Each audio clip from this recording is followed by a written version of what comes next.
very relaxed program. We're going to hear a lot from each other, and we hope that it will be very, very interactive. So before I move on to welcome Professor Peter Quartey, let me just mention that we are happy to have in our midst several organizations, starting from MOFA, Cocoa Board, AGI, FAO, Peasant Farmers Association of Ghana, PBC, IEA, GIPC, Ghana International Trade Commission, Africa Center for International Trade and Development, the International Trade Center. We have also in our midst the Executive Secretary for the Côte d'Ivoire Ghana Cocoa Initiative, His Excellency Alex Asamvo, also in our midst. We have our colleagues from Tuning Institute and also CREA in our midst, and while we do the presentations, we'll get to see all of them. So thank you very much for being here. Let me also mention that we are happy to have our colleagues from ISE and also from the Department of Economics, University of Ghana with us. I'll start by inviting Professor Peter Quartey, the director of ISE, and the team lead for the Trade4Sd Ghana team to bring us some welcome address, his welcome address, and also to spell out the workshop objectives and the expectations that he has for us. Let's welcome him with a clap, please.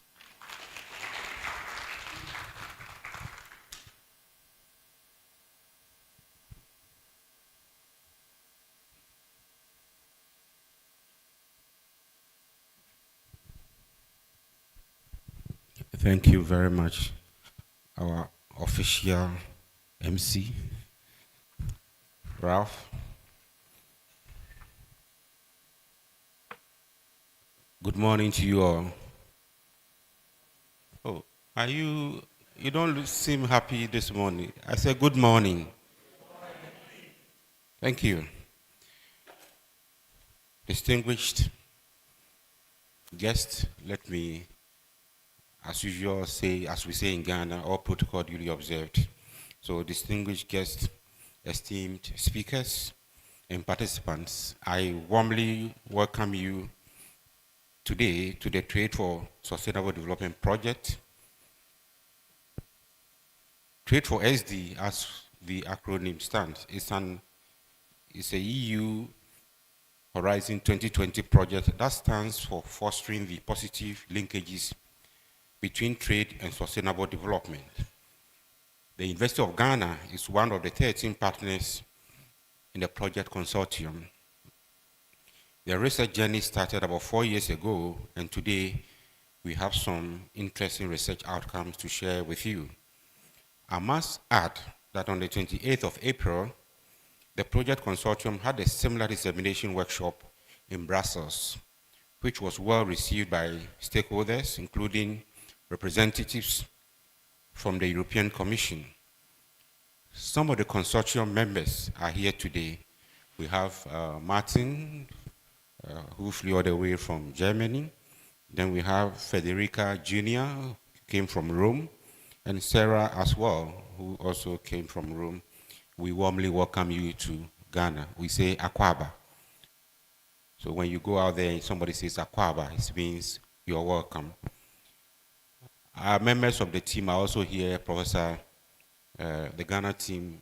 We have Professor Ebo Texin and Dr. Emmanuel Abe, who is also here today. And of course, our co-PI, Dr. Ralph Amma. We are honored to bring together experts. I see in the room a lot of experts, as has been acknowledged by our MC. We have Cocoa Board, the Ghana Côte d'Ivoire Cocoa Initiative, His Excellency is here, and many, many other key people, personalities are here today. Policymakers, stakeholders, to share knowledge and experience on how trade can be a powerful tool for achieving sustainable development. The objective of this workshop, ladies and gentlemen, is to share lessons learned from the Trade4Sd project and explore ways to strengthen EU-Ghana trade relations while transforming Ghana's agri-food systems. We aim to provide a platform for knowledge sharing, experience, exchange of ideas, collaboration among stakeholders to promote sustainable trade practices and policies. Our expectations from this workshop is to achieve the following: increased understanding of the linkages between trade and sustainable development, sharing of best practices and lessons learned from Trade for Sustainable Development project, identification of policy and practical recommendations to promote sustainable trade, networking opportunities. I emphasize that networking opportunities. So when you grab tea, coffee, lunch, any opportunity, let's network. Let's know who is here, how we can deepen our relationship going forward. So networking opportunities among stakeholders to foster collaboration and partnership. And finally, development of actionable strategies to integrate sustainable development into trade policies and practices. It is my fervent hope that we will work together to harness the potential of trade for sustainable development and create a more prosperous and equitable future for all. Ladies and gentlemen, before I sit down, I welcome you warmly once again to the University of Ghana, our beautiful campus. When you find time, for those of you who have not been around, take a tour around our campus and do visit us. If you don't live far, many people come and exercise, climb the hill, so they can be healthy. So take advantage, visit us, and also collaborate with us. I wish you all a very productive workshop. Thank you very much.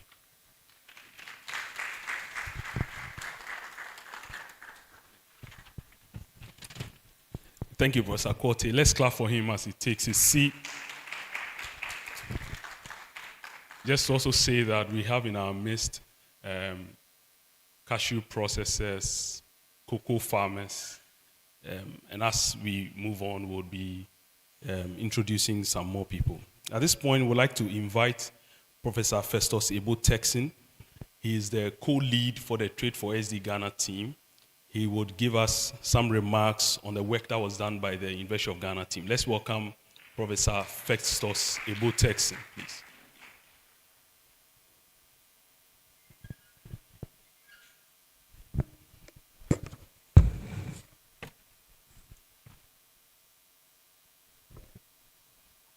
Thank you, Ralph. I've stopped using the first name that starts with F, so refer to me as Ebo-Texin henceforth. Good morning. So let me stand on the protocols that Professor Korte stood on to start his welcome remarks, and to share a few things about the project, especially with regards to what the Ghana team did. So somewhere in 2020, 2021, we joined a consortium of 12 partner institutions to submit a grant proposal of almost 4 million euros on a project, Trade4Sd, fostering the positive linkages between trade and sustainable development. It was meant to be a 5-year project, which concludes this year. The overall goal of this project was to identify the new opportunities that were available to foster the positive link between trade policy, and the sustainable development goals. Of course, looking at it from improved trade policy at the national, the EU, and the global levels, and also look at the modernization that was taking place under the WTO, and the increased coherence between agriculture, energy, climate, environment, and nutritional policies. Some of the specific objectives that the project sought to meet. First was to identify a system of relevant indicators that either had direct or indirect links from trade to the SDGs, trade policies as well, to get a clear understanding of the determinants of the participation of developing countries in local and global agri-food value chains.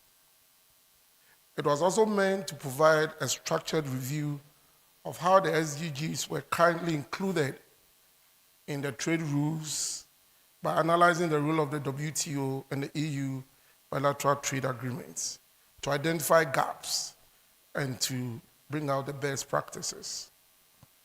It was also meant to measure the link between trade policies and sustainability at a global level, making use of new emerging ideas and going beyond the normal robust sustainability toolbox that integrated into econometrics and the SDG indicators. Now, to provide content-specific case studies, there were some selected countries that were used as case studies for agri-food value chains, relevant in the EU trade partnership with some countries, especially in Africa and Asia, and to analyze the coherence of the current EU trade-related policies in view of their impact on trade and SDGs. So these, among other objectives, was what drove this project. Of course, at the end of it, the expectation was that the results from this project were going to build up on other previous research that has been done on issues related to sustainable development and trade. So apart from Ghana UG team being a partner on this project, Ghana was chosen as one of the country case studies. And the reason why we are here this morning, partly. But I must indicate that the Ghana team played several roles on this project, including literature reviews, qualitative and quantitative data collection within the cocoa and cashew value chains, and also the preparation of reports. We delivered numerous outputs over the last 5 years, one of which has led us to publish in the Journal of International Development a paper titled Interlinkages Between Agri-Food Trade and the SDGs at the global, regional, and local levels. So we have done quite a lot in contributing to this project. So to conclude my very short talk on what we did, I want to introduce formally a team of researchers that were involved in this, especially here present. Before I do that for the Ghana team, I want to introduce our colleagues who have come from Germany and Italy to join us. So we have Professor Martin Banse, who is the lead of the Germany team, who is here with us.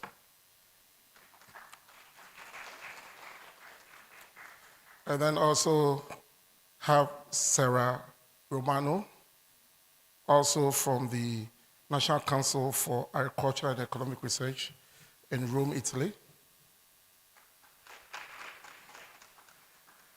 And then Frederica Morandi, also from the Council for Agriculture and Economic Research, Rome, Italy, who are members of the Italian Trade4Sd team.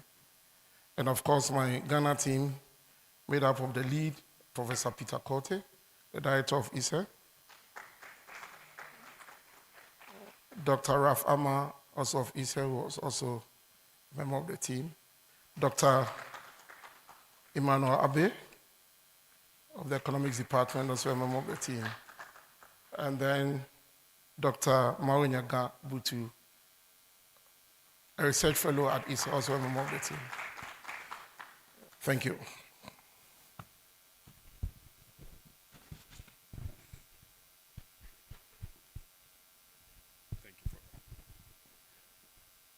Thank you very much, Professor Ibu-Texin. Let's clap for him as he takes his seat.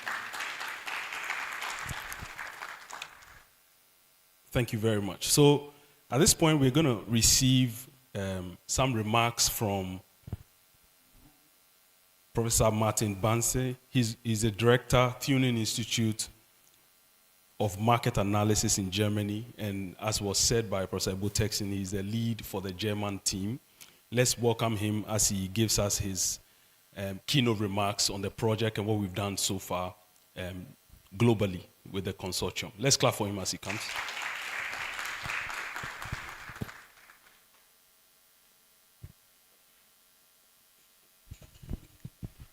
Ralph, thank you very much. And also a welcome, good morning from my side. I have been already introduced by my name, but a little bit 2 words about the function of mine. So The Tuning Institute, located in North Germany, is mainly working for the German government. You might have realized that we had general elections a couple of months ago, or a couple of weeks ago, and 2 days ago we had a new German government, a change in the party. So the previous party, or the previous minister, was from the Green Party, so we expected a lot of eco-farming activities and reduction in intensity levels. Now we have a Christian Democrat minister, and we are looking forward to collaborate with him. One issue that is on the agenda since a couple of years is the question, how does our agriculture and how does our agri-food sector interact with other countries? So even the German government is now starting to look outside and see how important are our trade relationship with countries in the global south, not only in a way to buy products from these countries, but also to sell products to these countries. And in that sense, because Germany is member of the European Union, and the European Union, or the Commission of the European Union, is responsible for negotiation of trade agreements, trade policy instruments and measures.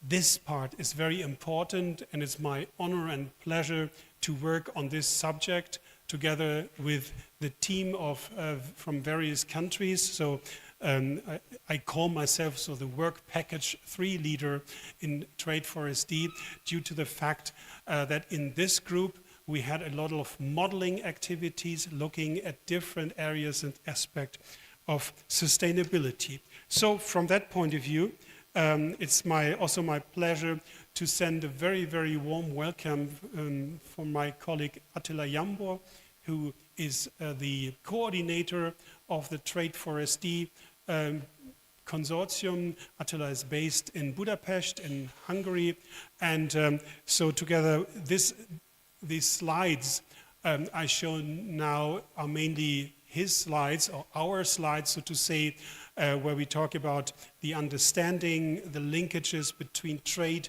and sustainability, and the main lesson learned from our very nice project. The outline of my presentation is to present you the project in a nutshell. I would like to address some points on the main lesson learned, supporting the evidence, also looking what others have done. As a good researcher and policy-oriented researcher, we always have to do, and we have to look at policy recommendation, and I will conclude my presentation in looking at the policy context of our work in the project Trade4Sd. So, the objective of Trade4Sd.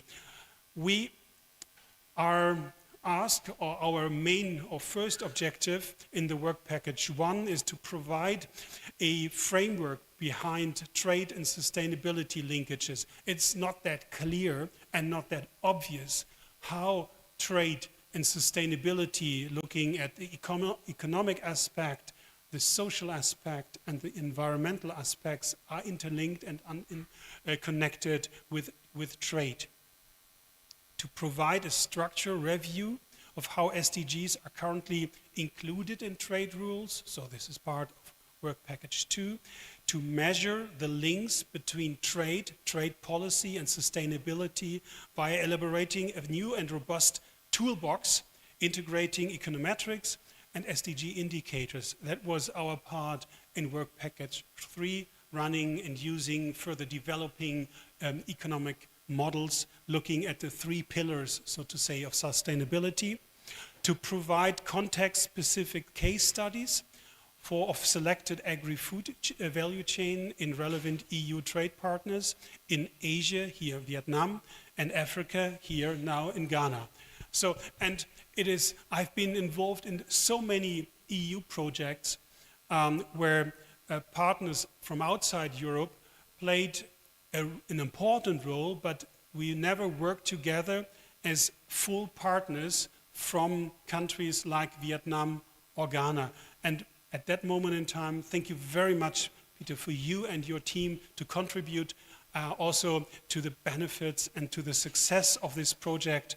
And it was great to have partners from outside Europe as full partners in this project. And we also look forward to next calls of proposals and tenders where this role is maintained, and we will be able to invite also partners from outside Europe as full partners in EU project or EU funded projects. So the work package 5 deals with the coherence of current EU trade-related policy. So how does it fit? How does trade-related policies fit to the overall to the overall concept, to the overall policy concept in Europe? We would like to identify options to improve the sustainability impacts of EU trade policy. And we would like to facilitate the science to society dialogue in work package 7. So what we are doing today is something we also have to do in Trade4Sd. So the list of consortium members, I don't want to go through it all. So it is a European funded project, so we have to have a balanced partnership within Europe from Scandinavian countries, from the southern parts of the European Union, coordinated by our distinguished partner in Budapest. And we have 2 full partners here, the University of Ghana and the Ho Chi Minh University in Hanoi, so as full partners in this project. The main lesson learned, our storyline. So the world has changed a lot recently, including trade trends. So we started during the high tide of COVID, and we had normally you start with a kick-off meeting, everybody comes together, you are meeting colleagues you have been involved and working with in other projects, you meet new people, you need young researchers, and you see how it fits, and this was not possible. We all suffered from that situation. It took us more than a year to have the kick-off meeting in Budapest, to join and to meet physically. And we all know that video conferences are a great tool to do things in a quick and very efficient way, but really to base a team, to have a common understanding of what you are supposed to do and about your plans, you have to meet in person. Now I'm here for 36 hours in Ghana, and I already have this feeling that this is very necessary to meet physically, to talk to people and to get learn to each other. So and I have to conclude this first bullet point with a statement. And the current situation, look at the United States trade policy, is the current trend in international trade, especially when we look at international trade policies, are moving towards a more protectionist setting where looking at the own country is important. This is always important, but looking at it in a way where your partners in outside world, in the rest of the world, does not play the major part. And this is something where we have to stand together, and as a researcher, it's my duty to see what is the consequence of this trend towards protectionism. So, European citizens, however, still believe in trade liberalization in open markets, and we have done a lot of work on that during the Trade4Sd. Even during crisis periods, the full war in Ukraine started during our project, and we saw empty shelves in Central Europe, even in Germany, and this is a new phase, a new situation where you see that citizens are pretty much aware of globalization and open markets and open market access. However, trade liberalization per se is not enough for the world to become more sustainable. That's a problem. So we have to deal with trade-offs between different aspects of sustainability, and this is one of our main subjects and parts in Trade4Sd. The EU itself has had different approaches recently to make the world more sustainable via trade. But in the end, looking at the current state and the current success, we have to state that this is not a very successful and efficient story. So our recommendation in Trade4Sd is to strengthen local context in agri-food trade policy, to redesign trade agreements, especially when it comes to future trade agreement, and to build up coherent policies so that trade policies are really an integral part of the entire policy package we are looking at. So, supporting evidence. The world has changed a lot recently, including trade trends. So, the blue bars explain the increase in global agri-food export values. So you see these upgoing trends, and it's currently something around 2,000 billion US dollar. The contribution of agri-food trade in total trade is rather stable. So you have to look at the right axis. So it's around 10% in total global trade. And what is very important, the food global value chain participation is also at a very high level. It is increasing, but you see from the red line, so agriculture and agri-food plays an important part with 10% in global trade, but it's not increasing. So other sectors, other trade in industry products and in services has a much stronger dynamic compared to agriculture and food. The supporting evidence. The world has changed a lot, including trade trends. So looking at the linkages between trade and SDGs based on literature, we see that there is a strong connection between economic, social and environmental aspects in a direct and in an indirect way. So it is interesting that in the literature, the direct link of economic sustainability is more straightforward than with social aspects and environmental aspects. So here it becomes important. So the green bars in social and environmental aspects are larger compared to the direct. So the indirect linkages matters. And here I always include the source. So this is all available on our Trade4Sd website, and it's documented in several deliverables. It is also the direction of the impact of agri-food trade liberalization in the own country. So this is based here on a survey we did for Germany, for the UK, and for Hungary, where the participants should respond in terms of what do you expect of trade liberalization towards economic, social, and environmental sustainability.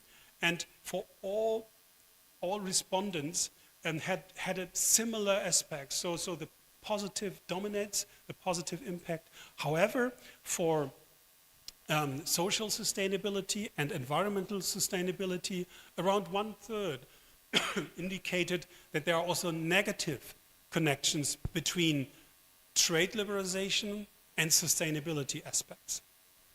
And if you look at modeling outcome, so it's a very complex issue, but I just wanted to draw your attention.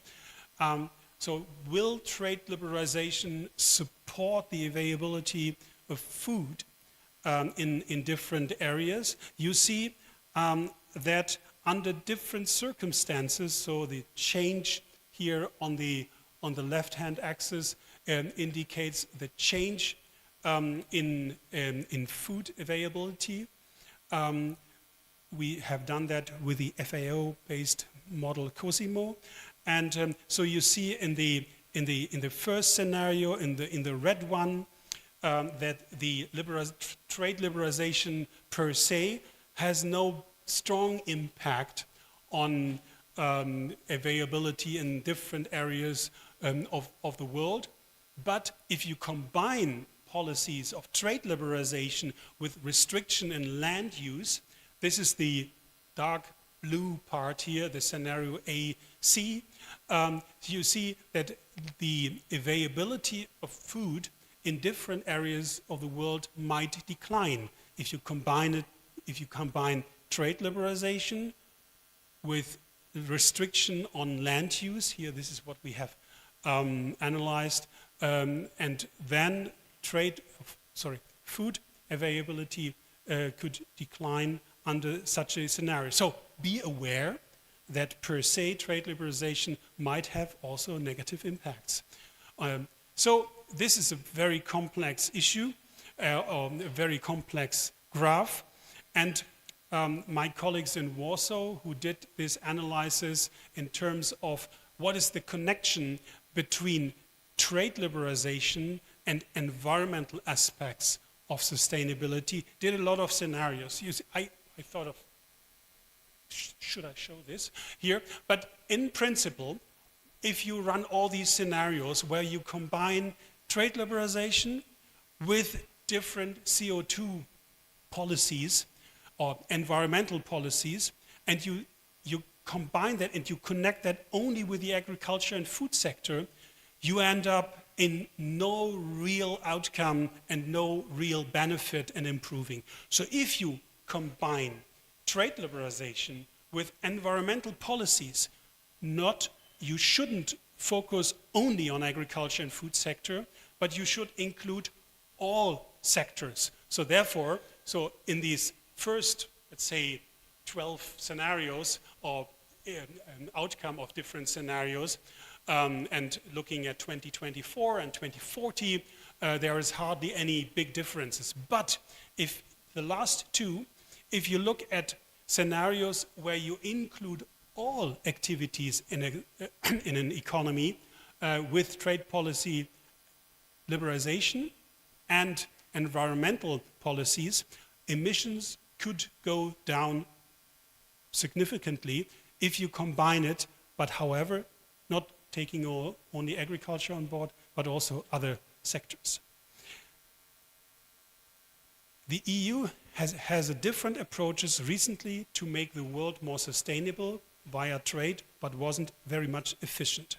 So current approaches and policies are not always efficient. So in the EU, we have 3 policy elements that are really designed to deal with environmental aspects and trade.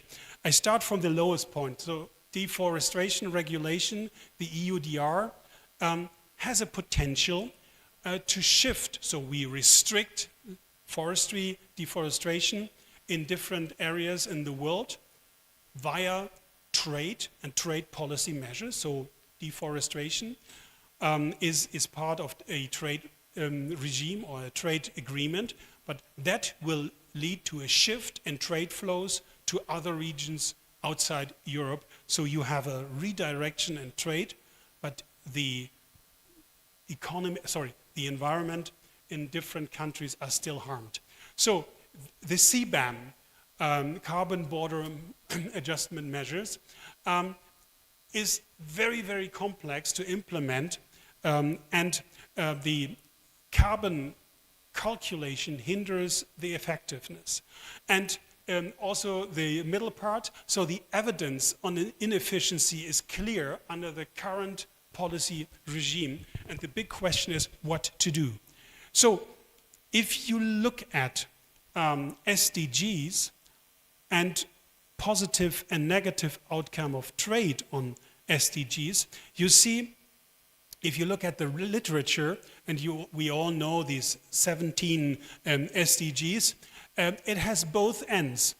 So even for a very important SDG, no poverty and no hunger, SDG 1 and 2, we see both sides. So we have a negative outcome, but also positive outcome. And you can look at all different SDGs. So it's a colorful picture, not only with these red and green bars, but it's a colorful picture also in terms of it could have a positive impact. Trade on the SDG, no poverty, or other important SDGs. So this is something we had to have in mind when we deal with policy recommendation. So one clear policy recommendation in the Trade4Sd project is to strengthening the local context in agri-food trade policy. So the current way agri-food or trade policies are designed, agri-food trade policies are designed that they overlook local realities. Current trade agreements and policy tend to prioritize global competitiveness and to overlook local sustainability concerns. So the idea of a one-fits-all policy are ineffective. Trade contribution to sustainability is highly context dependent.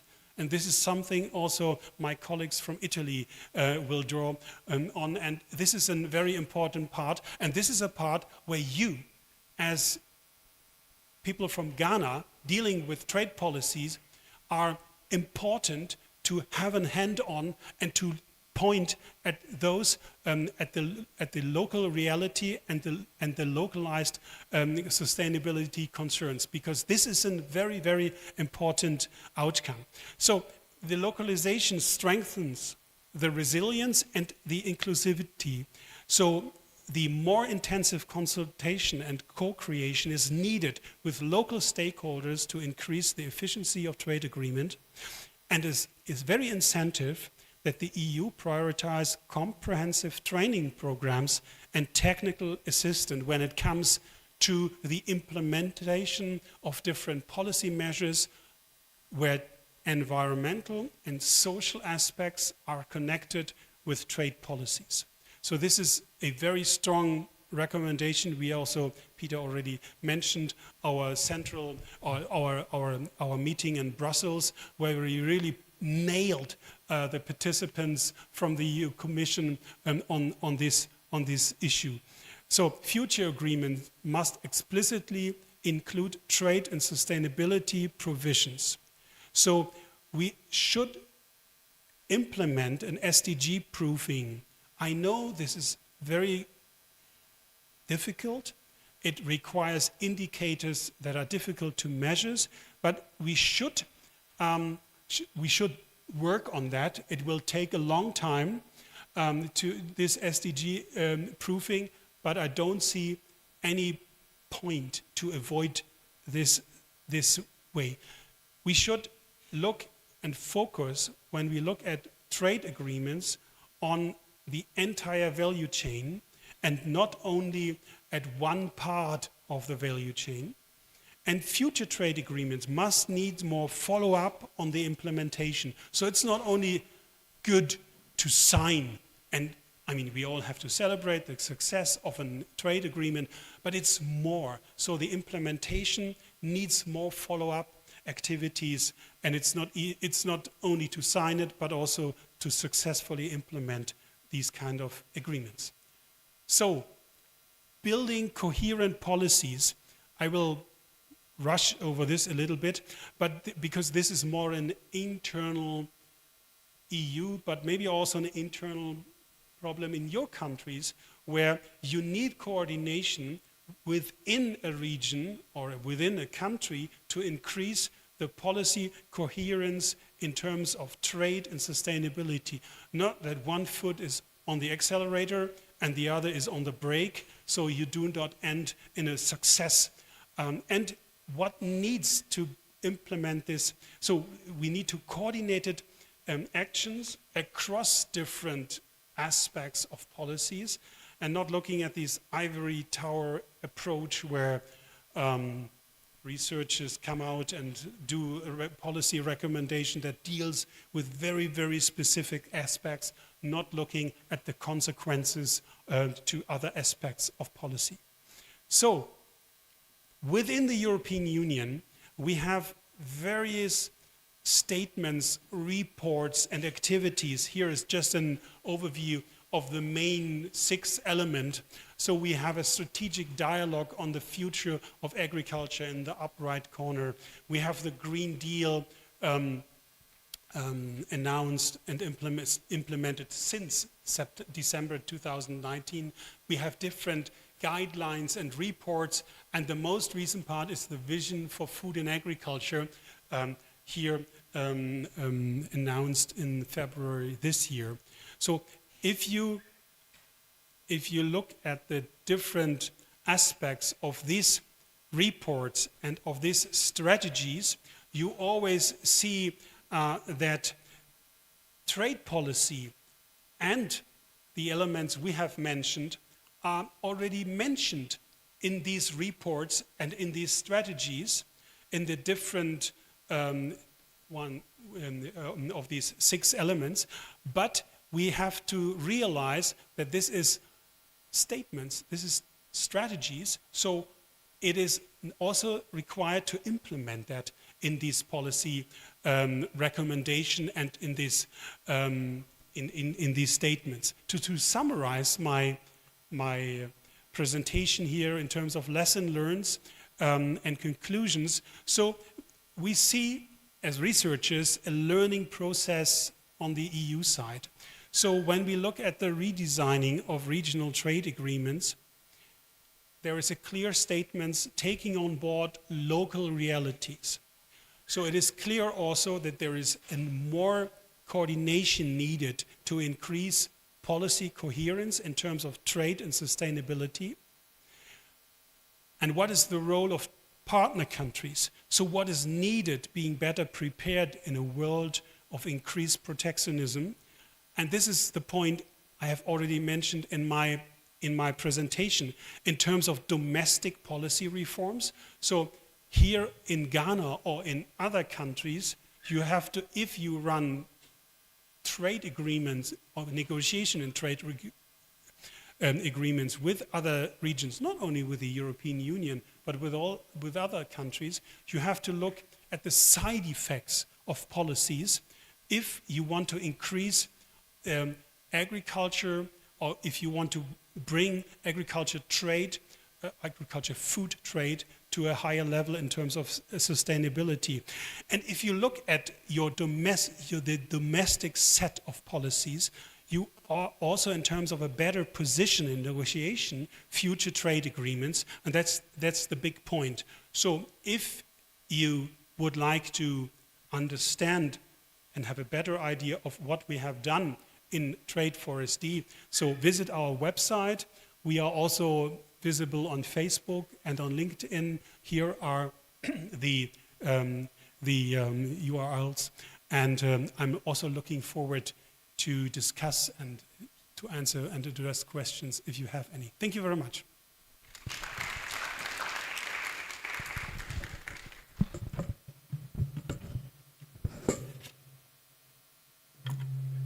Okay. All right. Thank you very much, Professor Martin Banse. Let's clap for him as he takes his seat. We'll have the opportunity to interact more with regards to the presentation that he's given. At this point, we'll pause for a group photo, and then we'll take a break as well. Please feel free, after our group photo, to grab something, and then you can come back to your seat for us to go into the panel discussion, the first panel discussion. So let's invite everyone. Is it okay to take a photo here or outside? Here? All right. So I'd like to...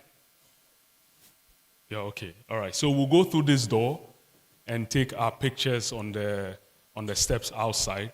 Then we'll rush back in, grab something, sit down, and then we go into the panel discussion. Thank you very much.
EU-Ghana trade relationship and opportunities for sustainable development.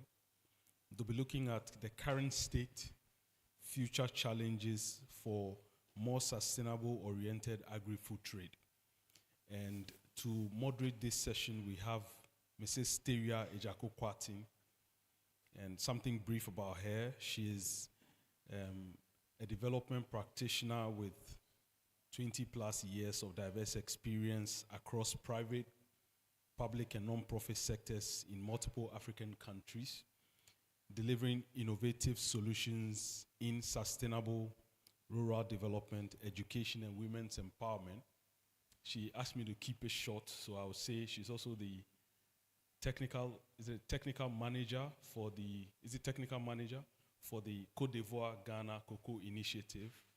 Let's clap and welcome her as she mounts the pulpit. Let me mention that she holds a master's in public administration in international development from Harvard's Kennedy School of Government, and she's a proud PhD candidate here at ISE. So let's clap for her as she takes a seat. I'll hand over to her and she would invite her panelists. Thank you very much, Dr. Ralph Amma. It's a pleasure to be with you here this morning. Prof. Korte and the team here at ISE, thank you so much for the opportunity and the honor to be able to moderate this panel, a panel of very interesting experts who have a lot of experience in the field of trade and sustainable development. So I'm happy to invite them up to join us for our conversation. Mr. Lawrence Atipo is the Regional Program Coordinator at the International Trade Center. Thank you, Larry. Let's give him a warm round of applause. Okay. Mr. Michael Amwa is the Deputy Director at Cocoa Board, assigned to the Ministry of Finance. Let's give him a wonderful round of applause. We have Mr. George Boateng, Senior Policy Analyst at the African Center for Economic Transformation, ACET. Thank you, George. Let's clap for him also. And then we have Mr. Bernard Afre, the Head of Research and Planning at the Ghana International Trade Commission. Let's give him a round of applause as well. Although we have a male-dominated panel, I'm proud to be the female moderator. So I'm sure we'll have a great discussion this morning with them all. As you could tell, I didn't really give full introductions for them. So as I ask the first question, I'll give them the chance to talk a little bit about themselves and what they do, pertinent to the discussion at hand this morning.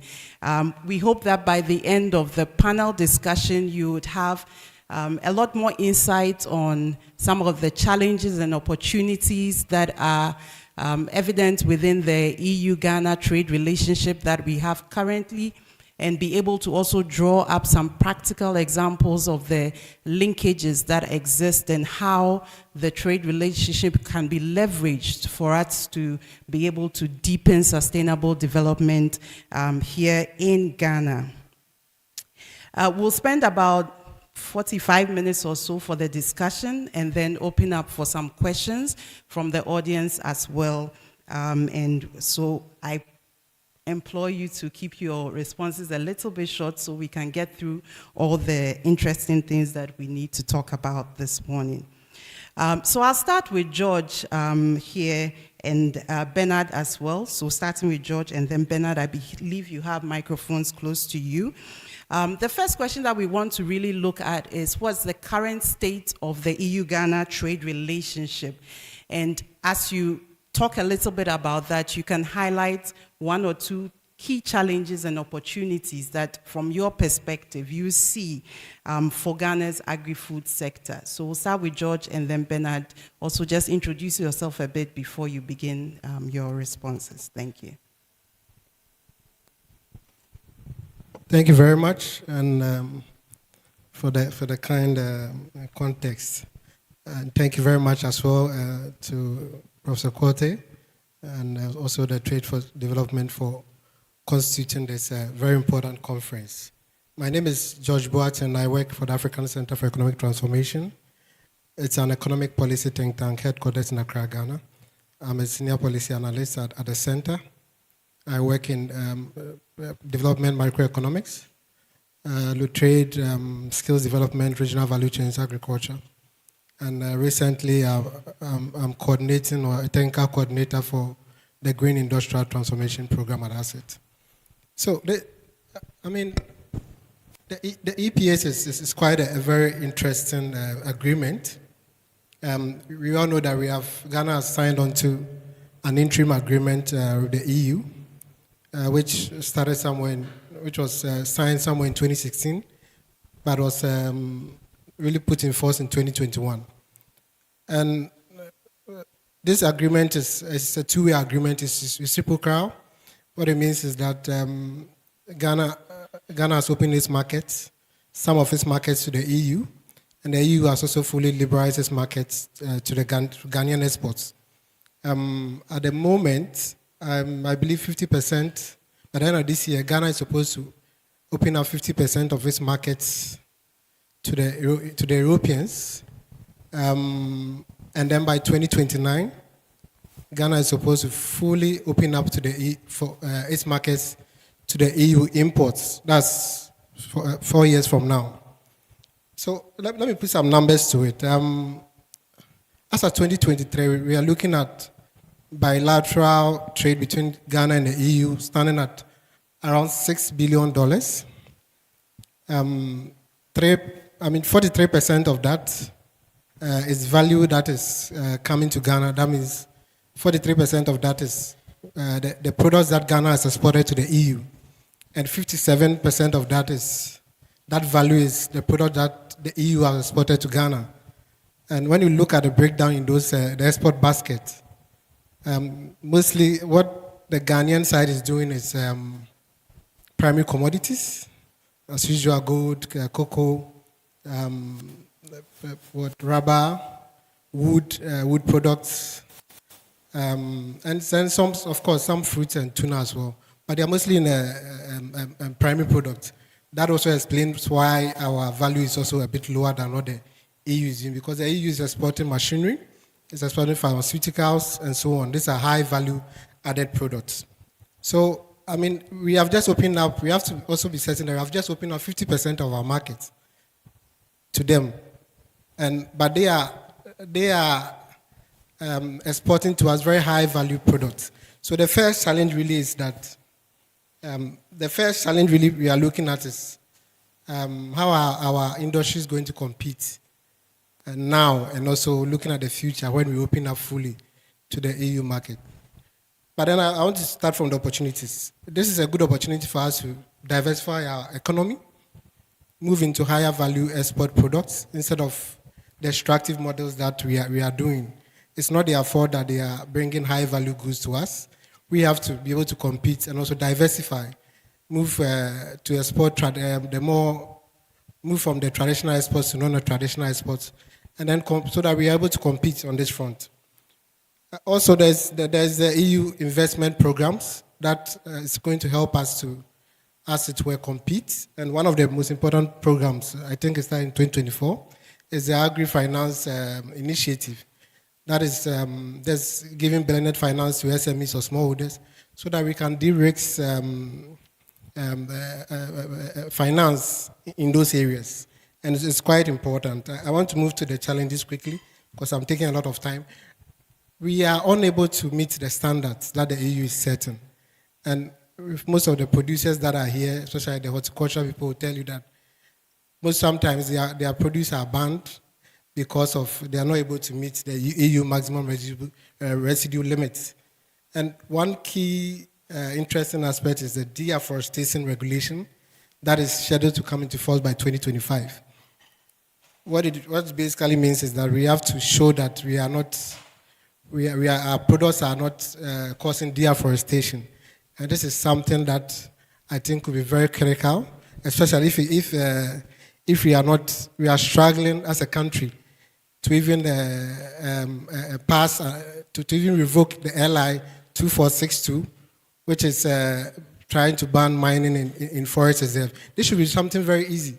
But there's a lot of talk about why we should ban it or if we should revoke it. But I think as a country, this is something that should be done as soon as possible. But we are still talking about it. And so these are two of the key issues. But before I move to Bernard, I want to also stress that we have to understand that EU priorities are not necessarily also Ghanaian priorities.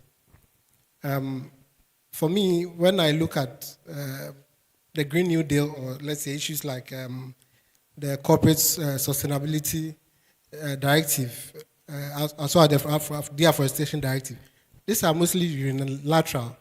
And I believe that it is important that sometimes the EU,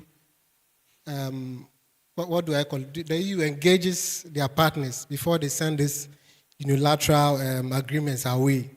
Because, I mean, Ghanaians also want to take care of the environment, but we just want a just transition. To be able to, we need the right support to get into a just transition. So that's something I wanted to put out there. Thank you very much.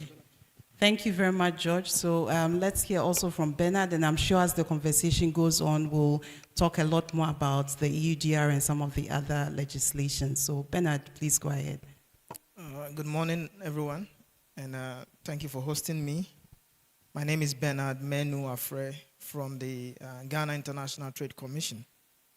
We are a trade agency, and we drive policy under the Ministry of Trade for Ghana.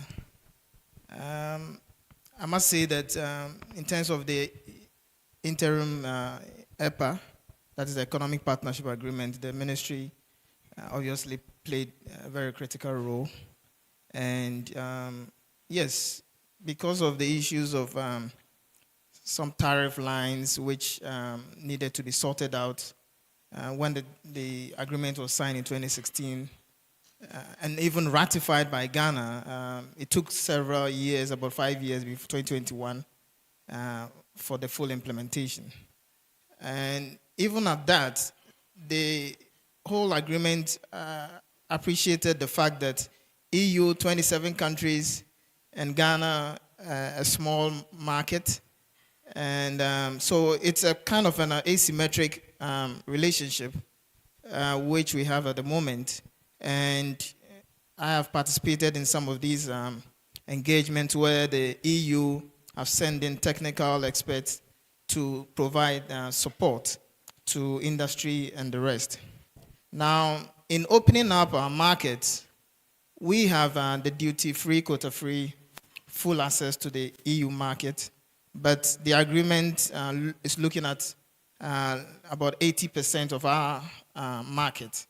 About 20%, so there are about 4 categories of products. We have category A, category B, C, and D.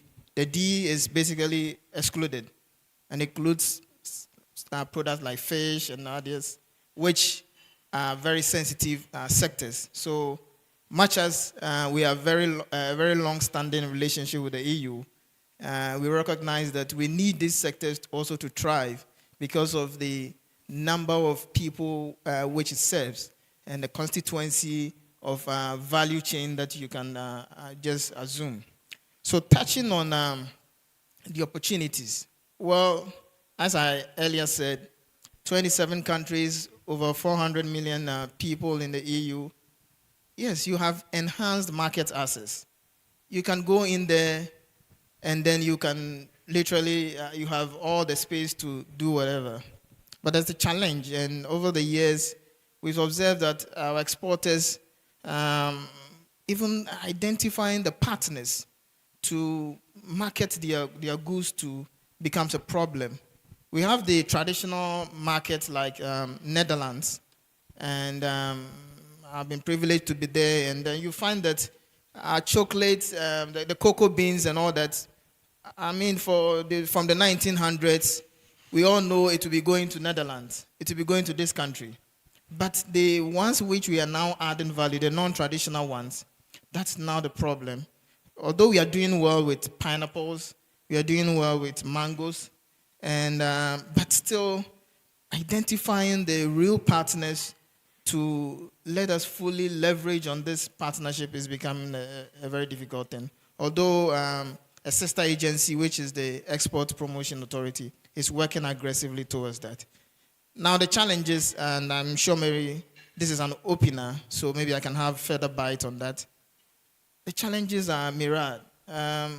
For example, you know, the EU is a very sensitive environment in terms of what we call the technical specifications. And for food standards, since you are talking about food, you also know about the FAO Codex standards. You cannot just take anything there into the market. So our farmers have issues, you know, because the agric value chain, it has different weights of producers, aggregators, processors, and all that. We have even some which are very micro, at the micro level. They don't have the capacity to be able to invest in this standard conformity issues and all this traceability and pest control and all that. It becomes a very big issue. And so we receive at the trade agency level, we receive concerns about making entry into the EU market. So when for the exporters, when you tell them the market is there, they'll tell you, where do we go to? Whom are we to get in touch with? You can't just wake up and start roaming from Brussels to Copenhagen or whatever. So there are certain challenges in there, but I think I'll dwell more on that when I have another bite on this. Thank you. Wonderful. Thank you so much, Bernard and George, for that intro. And I think the various points you've raised, Larry and Michael can also latch onto them with some of the practical experiences that you've been having in the agri-food sector. So we'll do the same thing with both of you. Introduce yourself a little bit and then address the question on when you look at the EU-Ghana trade relationship today, how you believe it can be leveraged to promote sustainable development in Ghana. And you can use the specific examples of the sectors that you are currently working in, particularly cocoa and other related agricultural products. So let's start with Larry. Hello. Good morning, and thank you very much, Tewia, and thank you, Prof. Korte and your team for having us on the panel today. My name is Larry Atipo. I work for the International Trade Center based in Geneva, but I work happily from here in Ghana, which is very good. Before that, I spent a couple of years working on the sustainability end of the market as International Development Director for Fair Trade International, and I was based in Bonn, Germany. And then before that, also at the production end of the market, when I led SMV, Netherlands Development Organization's agriculture team in Eastern and Southern Africa, 11 countries, developing the strategies for value chain development in that sector. So a combination of all these has helped me see the market. One important thing to say is that markets everywhere, not only the EU, are moving towards sustainability thinking. You could not talk about markets today without talking about sustainability in all its dimensions. And it's not too difficult to understand why. And those, my friends who are coming from Europe, the summers are hotter now. It is difficult to predict the weather and the patterns, and citizens are demanding that something be done about it. So when you hear things like corporate sustainability, due diligence, you see the roots are from the ground. And that also tells us something here, that this is going to continue. If it is citizen demand, they see that in order for us to have a common humanity that is sustainable, that can sustain our food systems, we have to act together. We have to change our behavior towards food, towards everything. So where is the opportunity there for us in Ghana? Here, agriculture still remains very critical for our development, no matter how we look at it. The closest thing we have is land and access to land. So, you know, we have to. So we have the opportunity to produce what Europe wants or needs. And we also have the opportunity to produce it in a very, we have better opportunities for sustainable production than many countries. We still have forests, we still have good soils in some places, so we can do it. So that's an important opportunity there. Now, at the moment, EU seems to be the one demanding in that in the trade relationships, we should produce in a sustainable way. You see it in all the legislation, corporate sustainability due diligence, you see it also in EU DR. But we can take advantage as a country that it shouldn't be like that. And I like what the previous Kokobo chief executive said in Brussels when he was speaking to the EU ambassador. He said, look, we as a country don't want our children to be in the value chain. We as a country want to protect our forests whilst we produce cocoa. So before your CS3D, corporate sustainability due diligence came, we were acting. We have started investing. Maybe my brother here can talk about it. So he turned it around and said, look, we were preparing already before your corporate sustainability due diligence, your EU DR came. That in the room that day gave Ghana enormous respect. You know, the way he said it, the way he articulated it, that we are not receiving, we are preparing, we are coming at you because it is important for us. A second experience, these two were there, we were in Koforidua, thinking and analyzing how the cocoa sector will be ready for when CS3D would have started implementation, I think 2026. That day, the EU itself could not reach an agreement on CS3D. And me, the coordinator, I was saying, so when I got the news, I said, how am I going to go into this room and tell this group that the EU, who were championing CS3D, could not reach an agreement? But I had to do that.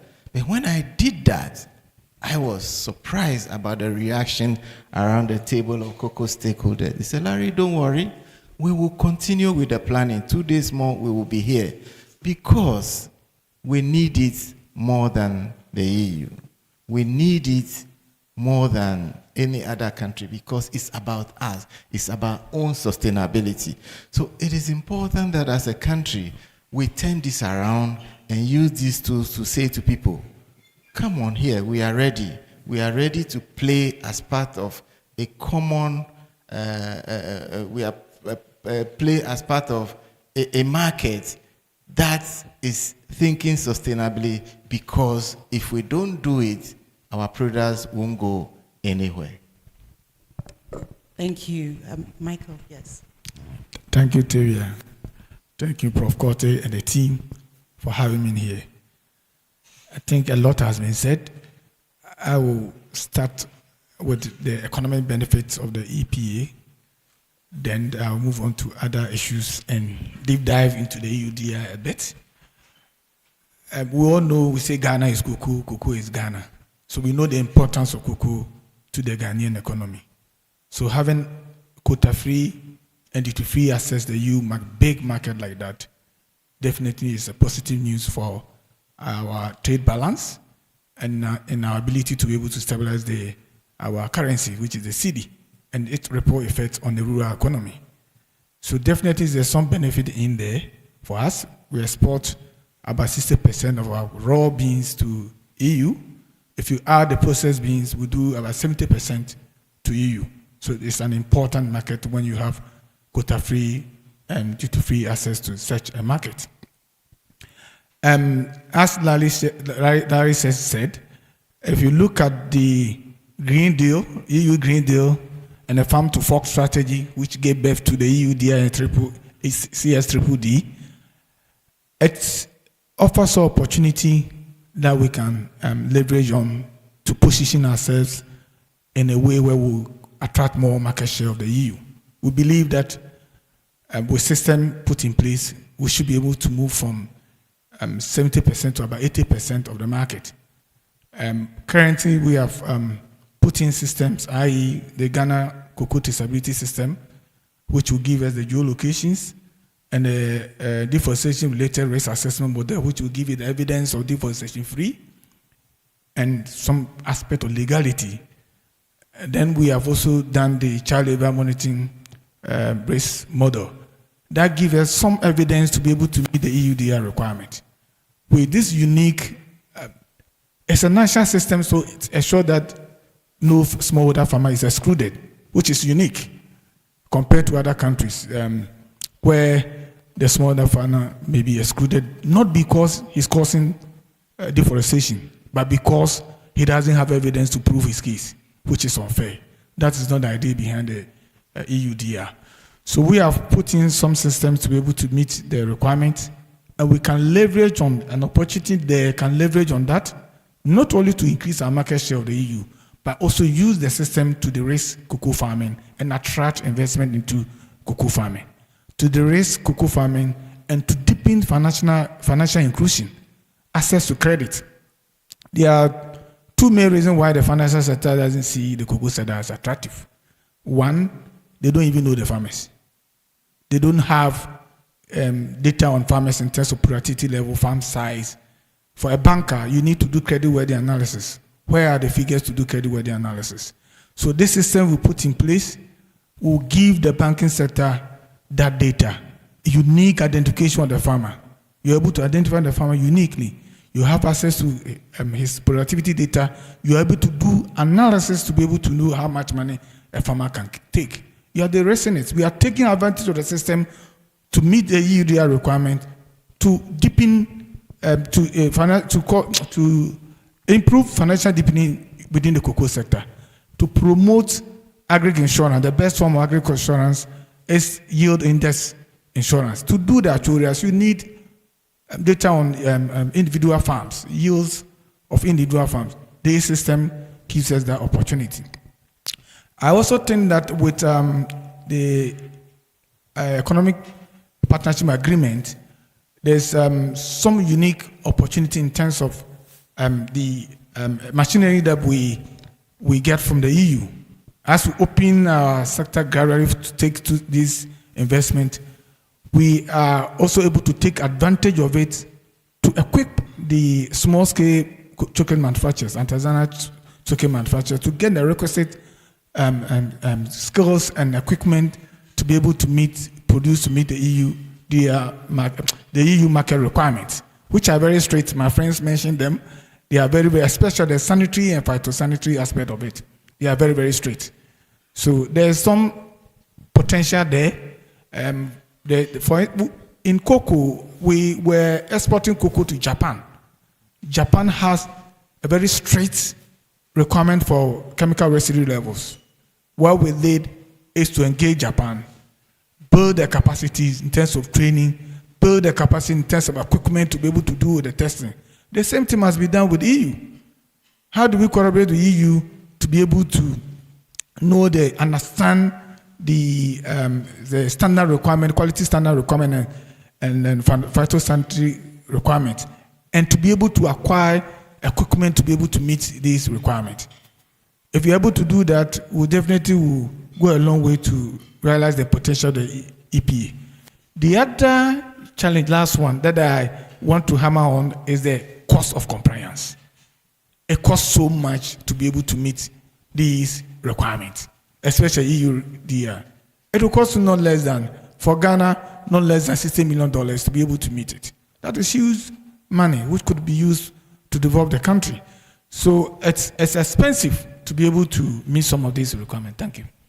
Thank you very much, Michael, for that. And I think we are getting a deeper understanding of some of the issues around how we can leverage the relationship between EU and Ghana to really advance sustainable development in our country. I'll come back to George and ask this question because you've all mentioned the EPA, the interim EPA. When Prof. Bansi was presenting earlier, he referenced the need for SDG proofing of trade agreements. So when we look at the EPA that we have currently, what would you say, how SDG proofed, well-proofed is it? And what more needs to be done to really utilize such a tool to be able to promote sustainable trade between Ghana and the EU? Yeah, thank you. I mean, this question has been dealt with partially by the first presenter. It's important that, and maybe the most important part of the EPA is trying to have a free trade agreement and then combine it with a sustainability aspect, trying to have a climate-compatible trade in the EPA, which is very, very important. Maybe from the presenter, you realize that he mentioned that liberalization is not enough, and there was a lot of models that proved that we need to go beyond liberalized trade to back it up with climate-compatible trade or sustainability angles that will have more impacts. When you look at what we saw from his chart, you realize that the indirect effects of sustainability, building sustainability in trade has some greater effects than maybe going directly. And so that is key. But for me, there are three things maybe, or four, maybe I'll highlight one, I'll be quick about it. The ability of the EPA to link it to sustainability commitments for both the EU and also for their partners, and in this instance for Ghana, is very important in trying to meet some of the goals of the trade agreement. Both parties, and I'm talking about the EU, countries in the EU and Ghana, are required to uphold some multilateral climate global issues like meeting the United Nations framework for Convention on Climate Change in one breath, and also meeting the conventions on biodiversity, which is quite important. It means whilst we are trading, we are still meeting our own commitments that we have signed on the global, on the continent or the global level, which is good. It means we are killing two birds with one stone. On the other hand, if you also look at the social aspect of it, as my colleague mentioned, the child labor issues. If you look at the CSCD, we are also working to meet what the ILO is also proposing in this area. It also helps us to meet our own commitments, also on the EU side, and firms that are in the EU that have been asked by 2027 to also make sure that they are dealing with their partners are not involved in child labor. So it's quite a very good platform to help both partners to meet their own obligations, and more importantly for Ghana to meet our NDCs as well. One important aspect is also the sustainability impact assessments that is done periodically around the trade agreement. This is also helping in other areas in terms of inequalities and so on and so forth. So that is important. Second one is, and I'm happy that the expert mentioned that Ghana is doing well in terms of traceability, is doing well in terms of looking at child labor issues. So from there, that we have to now leverage this sense as an incentive to build green value chains. And basically, what I'm saying is that when we build green value chains, we can earn a premium on the EU market, not just on the EU market, but even on the international market. Everybody is now going for sustainable food. Everybody wants to eat organic, and it comes with a price premium. So indirectly, the EPA is also helping farmers to increase their incomes if they go in the direction of green value chains. The third, perhaps something of a most important issue, because we have some exporters here as well, is the capacity building aspect of what the support that the EU provides. I have been involved with the Dutch government in trying to help SMEs in this country in terms of capacity. over the years. I know most of you here, if you are an exporter, has also benefited from some of this capacity building initiative that the EU does. And also beyond that, there's also the EP also allows for public-private partnership between investment partnership between EU and then other partners in this country. So that is also something that holds promise. But even more importantly, the spaces for engagement. I have, there's this annual meetings with CSOs and the EU to discuss issues, not just on trade, not just on climate, but even beyond that, even a wider scope of what involving the Ghanaian economy. These spaces are very important because I remember I've gone to 3 of them over the last 3 years, and it allows also in terms of advocacy, it allows a route for CSOs to reach even the government of Ghana with their ideas, and there's a lot of sharing of ideas and shaping policy in those forums. So that is also a very important way that the EPA is helping both partners in terms of the EU and the Ghanaian side to move forward, to have policy shifts in this area. But maybe before I end, there's always something, but I'll leave it for now, and then maybe when I have another chance, I'll That's wonderful. Thank you, George. We want to make sure we have time for the audience to also ask some questions, but I'll come back to Michael. I'm going to switch it around a little bit because George just talked about engagements also with CEOs and those kinds of platforms. So from the cocoa sector experience, when you look at the multiplicity of actors within the sector, from both private, public, civil society, and even on the farmer side, what has been the experience in the cocoa sector, and how do you think that can help also building more coordination within the sector to be able to drive and promote sustainable trade practices, particularly within cocoa?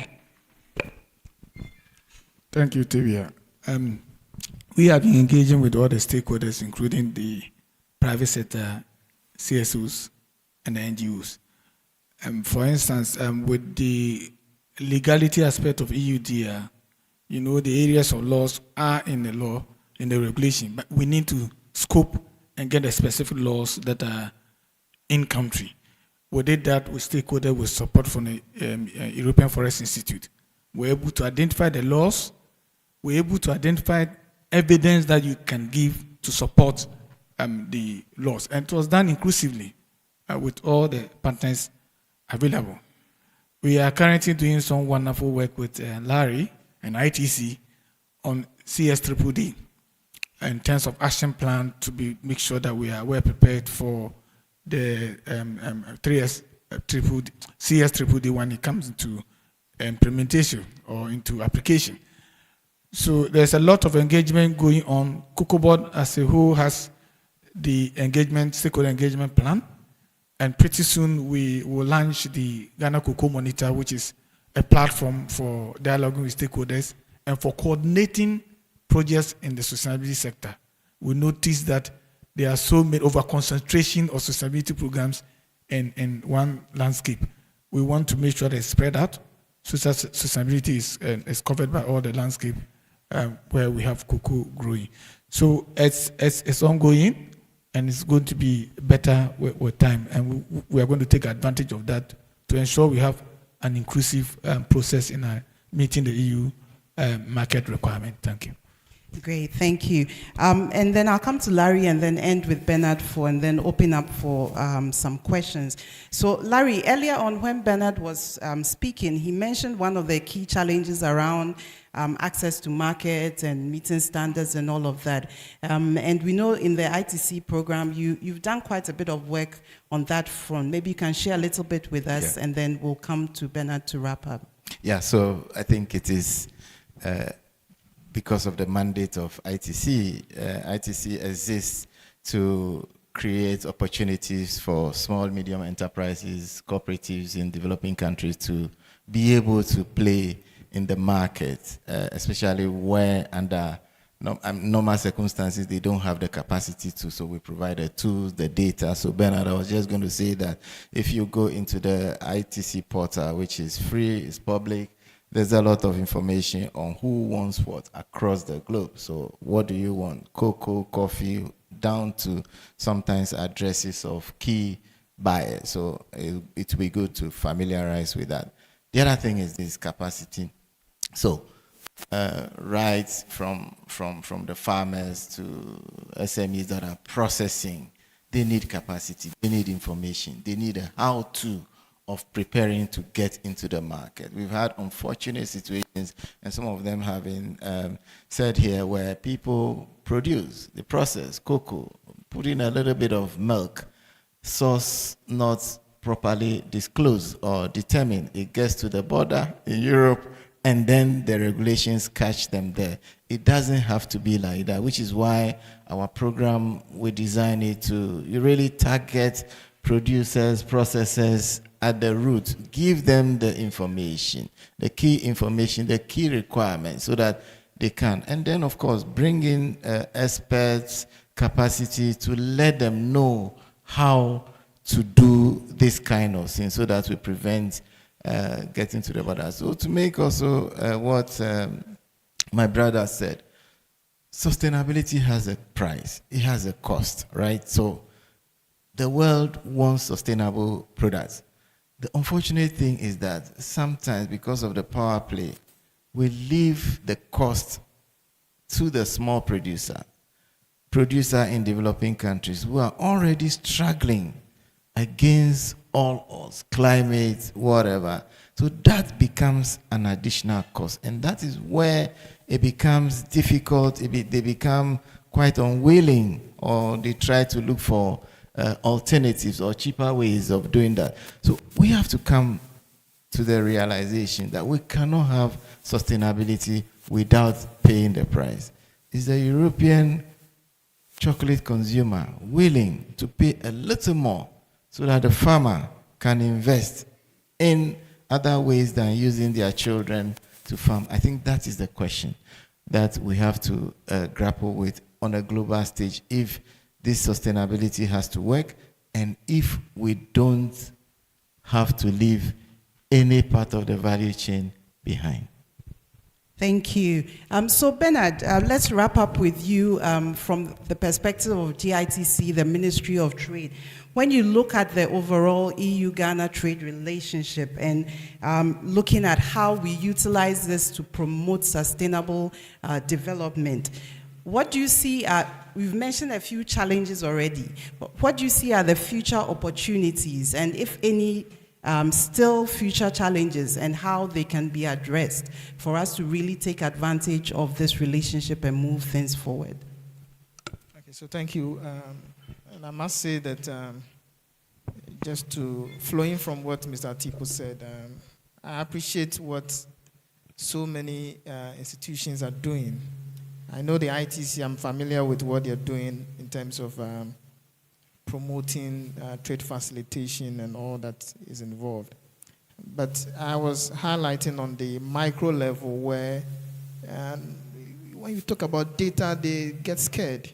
They begin to, why do I have to do some, sit by a computer looking on all that? They want you to tell them that go here, and that's what I was driving my point at. But more importantly, as I earlier said, the export market is huge. Yes, we have the potential to make entry. It's a gradual process. I must say that the likes of Morocco and the rest, they are doing quite well. And it's not bad to learn from others. Even nearby Cote d'Ivoire, they are doing well. I mean, even in the US market and the EU market, in terms of cocoa beans exports and the defarted ones and the non-defarted ones. But the key point is that sometimes, let me sound controversial here. We always say export, so it means we are looking at the typical Dutch person consuming certified and well-sustained product, organic ones. What about Ghana? I also want to consume same. Why are you sending everything to Europe? So I feel that industry must be helped. What we can do, industry, because industry is there, export because we want to fetch foreign exchange and all that. But industry is also to serve the Ghanaian market. And so, why don't we do a kind of support those who are adhering to sustainable practices and give them some tax breaks, some credits. It could be any form of incentives, just to incentivize them, and then we can say that, yes, we are making some effort. I think a colleague mentioned about I'll call it irresponsible mining. I don't want to call it illegal. It could be legal, but it could be irresponsible. I mean, the galamsey and all those things happening is a big threat. We cannot run away from it. We must be firm. If we are looking at taking it to the European market, we Ghanaians, we also deserve better. Thank you. Thank you very much, Bernard. Interesting way for us to end this particular section and move into hearing from the audience if you have some questions or comments or thoughts that you want to add on. Is there a microphone available? We can bring one from here. Okay, all right. We'll just take a few, maybe we'll take 3, and then watching the time, we'll see if we have time for any more. Yes, Alex. Yes, good morning, everyone. So I'm Alex Asanvo, the Executive Secretary of Côte d'Ivoire Ghana Cocoa Initiative. I've been hearing a lot of good things from Professor Barnes and the previous discussion, but also from the panelists. I've taken some notes, and I will start from the closure point, which where why don't we eat so much chocolate, and why are we looking at only exporting? And I think it's important that we also look at the fact that cocoa is not a native product on our continent, right? So it's something that came from somewhere, and the cocoa production in Africa has been developed to feed a market, has been developed to feed an industry. So for us, we have to think, do we want to change that paradigm? Or do we have to take best use of it? Because we still have to fix an issue on food security. So we have to look at how do we diversify our opportunities from chocolate, from using cocoa, diversified element of cocoa. We can do cosmetic with cocoa. We can do certain food supplement with cocoa that can even, there are researchers that said cocoa beans, black cocoa can, with flavanol into it, will support brain regeneration cells. So these are the areas we have to look for. But the consumption of chocolate, I still have struggled to see how do we move from myself consuming maximum 1 kilo at least a year of chocolate and dark chocolate. And an average, I think probably in Germany or anywhere, they have surfing between 8 and 12 kilo per year. So the gap is massive. So we have to really think on it. But going back to the European Union and partnership with Africa, our continent, or countries like Ghana, there are serious elements that came in this conversation. Larry and I think the friends from Cocoa Board mentioned, sustainability has cost. Doing sustainable product has cost. But we are trending toward the demand for sustainable product. Today, as we speak, Ghana Côte d'Ivoire Initiative, we have launched a process of building a price of cocoa that covers cost of production. Because for the past 45 years, cocoa were bought by everyone without even reaching 50% of the cost of production. So farmers were producing by loss. So by doing it, we had fight with the industry. We came to the European Union while legislation were being developed. We said, you need to look at this element because we were talking about just cost of production. But now that you are putting your regulation, and because sustainability matters for us as well, we need to think at a band where cocoa production, will be bought by a certain level, so at least it's secure. The response were, sorry, we don't buy cocoa. It's market. But the market where cocoa price is being developed is not in Europe. Unfortunately, is in London or New York, exchange. So all this to say that we have one element we need to continue to explore is the market function and market mechanic. How sustainability can be included into market price mechanic. If we don't get this reflection, I feel sorry that we will continue. Right now, cocoa price has boomed, but there is no cocoa. That's why the price is high. So it's supply and demand. That's a market function. You supply more, the price is low. There is less, there is high price. But sustainability is not part of this equation. And if we want to deliver sustainability at scale, this is an area we need to look. And this is something we have started.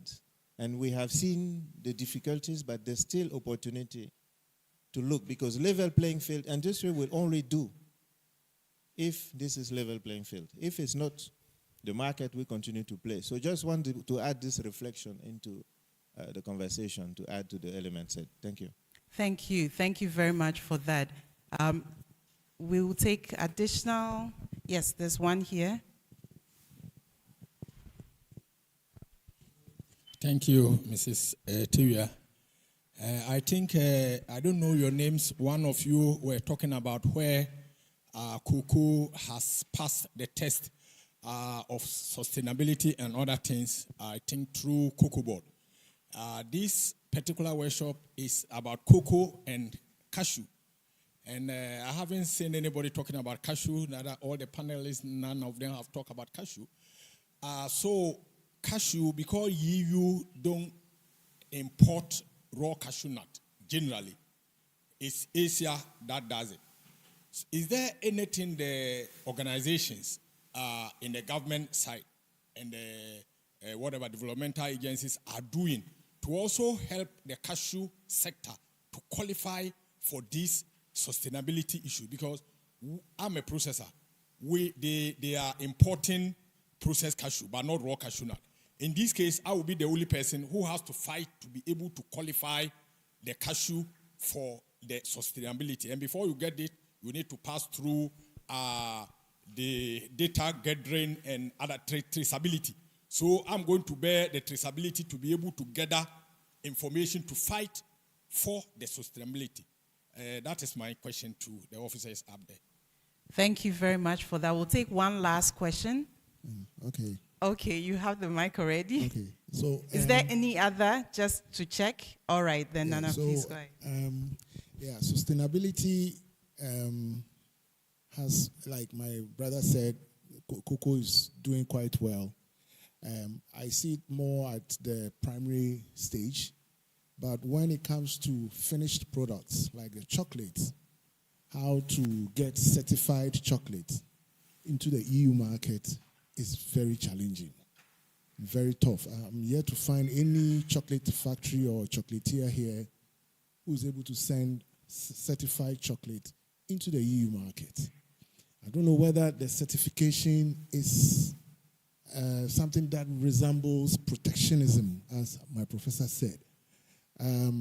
So what I want to find out is if it's good, sustainability is good, but for us to get onto these markets, are there alternatives? I heard somebody say alternatives. I'm not sure if all the markets are as high in sustainability requirements like EU. So are there other markets that perhaps from Africa, these finished confectionery products can start making some inroads before we attempt to come into the EU market? Because every time you're trying to get to the EU, they moved one step. You get to that point, and then they have moved. And so every time it is tough to get onto these markets. I don't know whether it is something that resembles protectionism or... So these are my questions. Thank you. So you've heard the questions. Can we get any responses? Just 5 minutes for us to respond and wrap up the panel. Yes, Michael. I will tackle the question by a bit by His Excellency Alex Asanwo on consumption. It's a complex issue. There's issue of affordability. There's issue of availability. Cocoa is expensive. So how do we make cocoa products affordable? So there's a need for research and innovation to come into it so that we reduce maybe the content of cocoa in products that we make to make it less expensive, So with Cocoa Board, we have put in the national campaign to promote consumption of cocoa, generic consumption of cocoa. So there's a bit of campaign going on to introduce cocoa in our diet. We even engage the chemistry department of University of Ghana to come up with recipes, affordable recipes that we can promote for our general public to be able to use on commercial basis. The issue of that was raised by Nana, sustainability starts from the food. All sustainability issues are in the field of production. So once you're able to gather the data and assure that that data give evidence that it's deforestation free, it's child labor free, the next thing is IT. Preserving IT and, let's say, logistics. Having your barcoded tags to preserve the geolocations, because the geolocations are what you are using to prove that it's deforestation free. So if Cocoa Board sells to you, you have to put in systems, have trained personnel to be able to preserve the geolocations as you manufacture your product. So that at the end of it, when you sell your product, you can produce the geolocation. Already the evidence have been given with the geolocations. So for me, I see more systems development done. Once the primary side is done, once at the primary level, you've gotten all the data, which is handed over to you by Cocoa Board. Yours is to preserve those data as you process. So you're grinding, if you put 100 bags in it, all the geolocation in the grinder of the bags of cocoa that went to the grinder would now come as geolocation for each parcel of product that you produce from that grinder. So your ability to preserve it is, for me, some investment in IT solutions to be able to get there. Thank you. Yeah, so to come to the question, so ITC, what we are doing in this project that Tivia referred to, we're working with about 36 cocoa processors, including the president of COVA there. Now the idea is to test what you're saying. If we all come to the point that this chocolate meets all the standards, would you still allow it into the market? This is the thing. So it's a slow process. So we are working with existing cocoa processors. Happily, most of them women, very patient. They learn, they listen, they practice. So and the way we are doing it, also we are bringing the expert chocolatiers from Europe to come. What is it that you want to come into that market? Please come and work with these women over time. This Mr. Bekwe and Co. over time till they can get to that. But remember, this is an industry that has taken years to perfect, right? So we cannot expect that in 3 years only, 4 years that we have been doing this project, they will reach there. But I want to tell you one thing. When those people who come and they take just not commercial quantity, just, and they take it there, they give such positive feedback about this chocolate that you wonder why at the official level there would be problems, right? But we are testing it slowly, and we say, oh, this chocolatier with name, social media, blah, blah, blah, they came to train us. We have done it. Let's test it at the border, slowly. The idea is to make sure that our chocolate can enter. The good news is this. We are doing a similar program in the Caribbean, also with chocolate processors. Some of them have managed to put the chocolates on shelves already in Europe. So I'm sure that with this, they started a bit earlier than here. So slowly we'll prove will prove that we have met the standard, that there are no residues, metal residues. The food standard in the EU are quite very high. We have invested in tools that can make sure that, but I can assure you, we are not stopping until we can prove.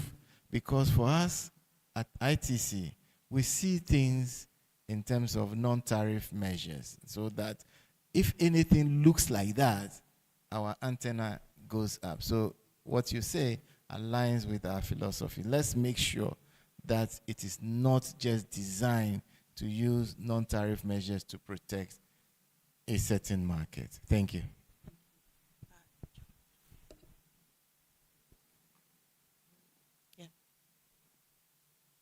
To follow up quickly on what my colleague here saying about the chocolate, and I've also been have a very good standing relationship with the members of the COVAC.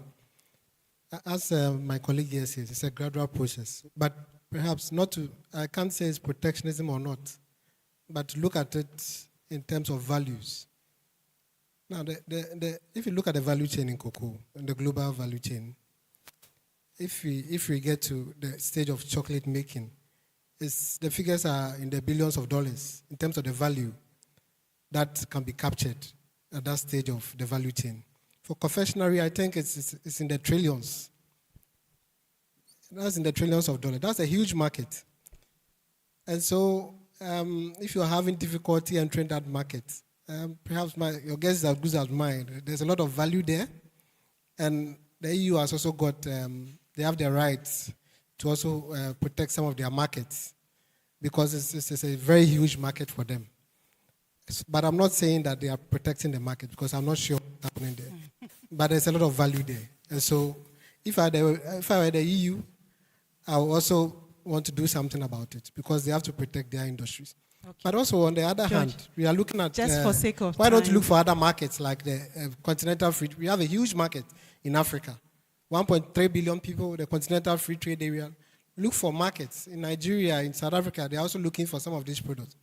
So you can also export to those markets instead of trying. You can try as much as possible, but also try and diversify the markets, because we also have a free trade area among ourselves as Africans. Let's hear from Bernard. Thank you very much. Yes, let's hear from Bernard finally. 1 minute, please. Just 1 minute. I was going to touch on the other markets, and also the fact that the agreement clearly frowns on TBT, technical barriers to trade. Anything that resembles same or perceived to be same has to be duly investigated. I appreciate that perhaps they could be doing certain things, but we may need to have the facts to prove that they are doing things that is undermining the agreement. In terms of the market, not on chocolate per se, but ethanol, like cassava derivative is ethanol. We used to export so much to Mali. And so there could be so low-hanging fruits that we can leverage on. But that's not to say because we are in the EU forum, I'll talk about EU. Thank you. Thank you very much. Thank you to our panelists. Let's give them a round of applause for the very interesting discussion and the great points that they've raised. The conversation continues. I know cashew wants to be heard, so I'm sure we'll have some more discussions on cashew as we go on. Thank you so much for your time.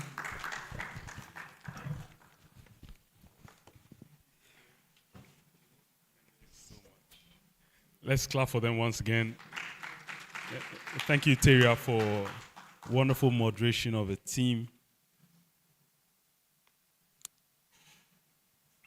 Thank you, panelists. Thank you. Thank you so much for the insightful comments that you raised. So we're still within time. And please, like we said, feel free to grab something and then head back to your table. We'll be going into our next presentation, and this will be done by our colleagues from CREA, Sarah Romano. She's a PhD student and also working with CREA. Federica Morandi is a research fellow in economics at CREA from Italy. Let's welcome them as they present on the Trade4Sd case studies, a comparative analysis between cocoa and cashew.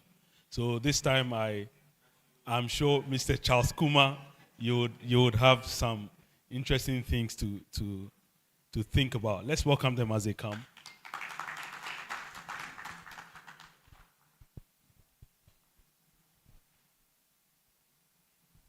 Thank you. Good morning, everyone. Before starting, I would like to thank the Ghanaian team for organizing this workshop on behalf of the whole CREA team, and say that we're very happy and honored to be here today. We got some, sorry, this is the, okay. We had prepared a little bit of presentation, but Ralph did already for us. So, we are from CREA, which is the Italian Council for the Research in Agriculture Economics, and we're part of the CREA team that worked on this project. So, as Professor Vance already explained to you, Trade4Sd explored the linkages between trade and sustainable development. And the work that we will present today is part of Work Package 4. Here you can see all the partners that contributed to the WP. More specifically, we'll talk about Task 4.2, which explore the relationship between trade and sustainability and through country and crop-specific case studies. The countries are, of course, Vietnam and Ghana, which are our partners, and the selected crops were tea, dragon fruit, and rice in Vietnam. The other part of CREA team is actually heading right now to Vietnam to attend the twin workshop there. And for Ghana, the selected crop were obviously cocoa. It's a key commodity for Ghanaian's economy, and then cashew, because it has the potential to become an important crop product. So I will show you very quickly the outline of the research that we follow, and then I will leave the stage to Sarah that will present you the data elaboration and the results that we got. So, we started with an in-depth literature review to identify the sustainability issues in both value chains. And then we link these sustainability issues with the most relevant SDGs, and we build a matrix that I will show you later. And based on this matrix, we developed the analysis on two levels, a quantitative one where we interview the farmers, and a qualitative one where we interview other relevant stakeholders, such as policymakers, researchers, farmers' organization representatives, and NGOs. We got a lot of data, we elaborated it, and then we formulated some conclusions and policy recommendations to help guide future action. You probably all know about the sustainability issues, but still, these are the key ones that we found from the literature. We split them in the three pillars of sustainability, so economic, social, and environmental. On the economic side, obviously, what came out for both crops, it was that farmers struggled to get a sufficient living income. And for cocoa, this is linked to also declining in profitability, while for cashew, it's a new crop, so it still doesn't provide stable and sufficient income for them. For cocoa, we also found there are low yields due to multiple factors, such as the spread of pests and diseases, like the swollen shoot virus that did a lot of damage, and increase in drought due to climate change. A common and important point to stress in regards for both crops is that they have the product that is exported has a very limited value added, as the cocoa are exported in raw beans, in beans, and the cashew are exported mainly in raw cashew nuts. They're exported to India and Vietnam just to be unshelled and processed, and then re-exported to the EU European Union and the US. For the sustainability part, we found that the issues were the same for both crops, mostly. We have gender inequality. Literature highlights that women face greater challenges in both fields, and like, for example, in accessing land. And there's child labor that has been historically associated with cocoa, but literature highlights that there are a lot of initiatives that have been taken in place to address the issues, but still there is partially spread because of economical struggles of the farmers.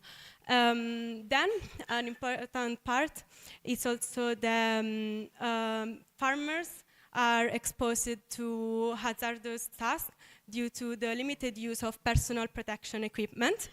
The overuse and misuse during the application of synthetic pesticide and fertilizers. And the overuse and misuse of agrochemicals is actually a challenges that came out from also the environmental point of view, because it poses serious health threats to human health, but also it pollutes water and soil. Then there are deforestation and biodiversity loss. There are well-known consequences associated to the monocultural practices, and they are obviously in literature associated with cocoa because it's an older sector, and the consequences are already visible. So here you can see the SDGs that we selected that are linked to the sustainability issues that we found in literature. And basically we linked every sustainability issue with the most relevant SDGs and the target and the indicator. In total, we selected 7 SDGs, 23 targets, and 28 indicators, and we built this matrix, and we fill it in with, first of all, with data that we could get on the indicators by the custodian agency. There are the official, that are responsible for the official monitoring of these indicators, like FAO or WTO. And we found quite a few data, but at country level. And so to deeper the analysis, we collected more information for value chains, because that were where we were interested into, and also with the help of the local partners. And here you can see an example of how the matrix looks for SDG 5. So we found, as I said, a lack of detailed information at the value chain level, especially with cashew. And so we built, based on this, the questionnaires, both the qualitative one and the quantitative one. They have the same structure. And so here, they're both divided in 4 main sections. So we have the economical, social, and environmental one, and then we have an additional section on certification schemes. Here you can see the pillar, and then the indicator, the SDG indicator we selected, and then both the qualitative and quantitative questions that address the indicator. We will focus only on the quantitative parts. There is the one from farmers. I would like to thank again the Ghanaian team, because they were the one that actually went to the field and collected data for this task. And here you can see the regions where the data were collected. We have Eastern region for cocoa, as in one of the main producing regions, and Bono is for cashew. And here you can see how the villages and the selected areas where they went. And they, thanks to their help, we managed to interview 211 cashew farmers and 321 cocoa farmers. Before leaving the floor to Sarah, I will briefly show you some characteristics of the sample. So more than 60% of cocoa farmers that we interviewed were certified. The majority of them was it's organic, and slightly less were certified organic and fair trade. They both have they have both certification, and then a little bit more than 10% are certified fair trade. For cashew farmers, we didn't really interview certified ones. As you can see, it's interesting, the farmers from both value chains share very similar characteristics in terms of age, farm size. They're small farmers. The average, the median value of farm size is 1.62 hectares. Here we have the yield that is calculated on 64 kilo bags per hectare. We found the one in cocoa that is a little bit is less high, is smaller than the one in literature, but this could be due to the fact that data was collected in 2022-2023 season. So maybe there was the virus spread, and that could be an explanation. While the cashew, the median value for cashew yield is 2.16 bags, so slightly more than 2 bags for hectares. The median value of the price, it's slightly more than $74 for a 64 kilo bag in case of cocoa, and less than $26 for the cashew. The revenue they got from the main crop, so this is like what they got from cashew and cocoa, it's around $173 for cocoa and less than $57 for cashew. Per hectare. Sarah will go deeper down in these results, and I'll leave the floor to her.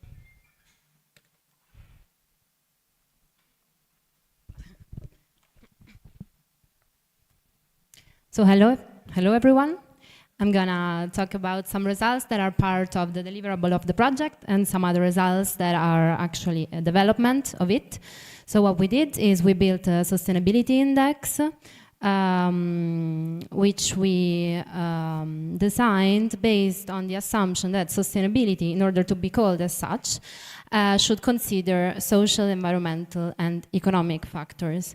That's why our overall sustainability index is comprises 3 different sub-indices, so an economic, a social, and an environmental one. Maybe you remember that in our questionnaire, we already had these 3 subsections. So we took the key topics for each subsection and we translated them into scores that were used to develop the sub-indices. Each index ranges from 0, which is the minimum level of sustainability reachable, to a maximum of 1, which is the maximum level. So these are the scores that we consider for each sub-index. So for economic sustainability, we consider revenue and yield, self-sufficiency, which measures if the crop is able to get the farmers an income that is enough to cover the basic needs for himself or herself and the family.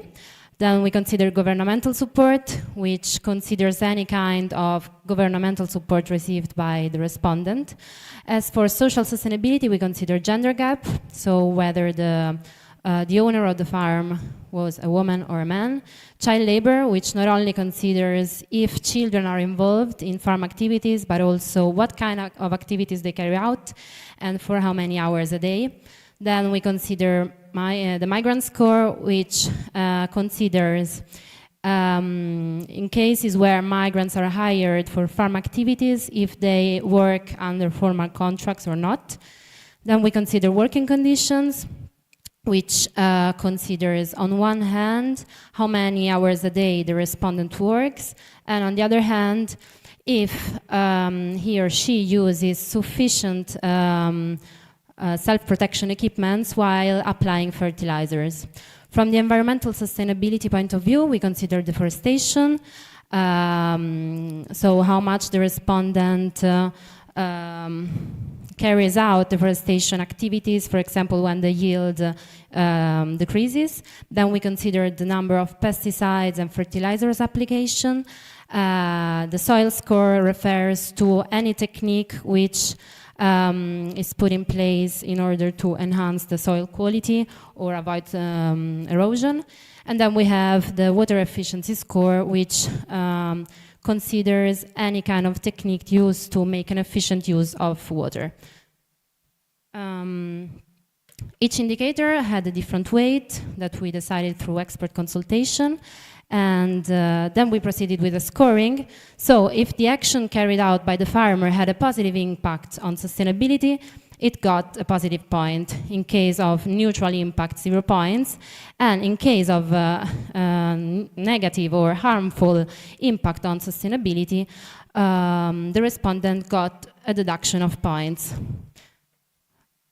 So here you have a first overlook of the results.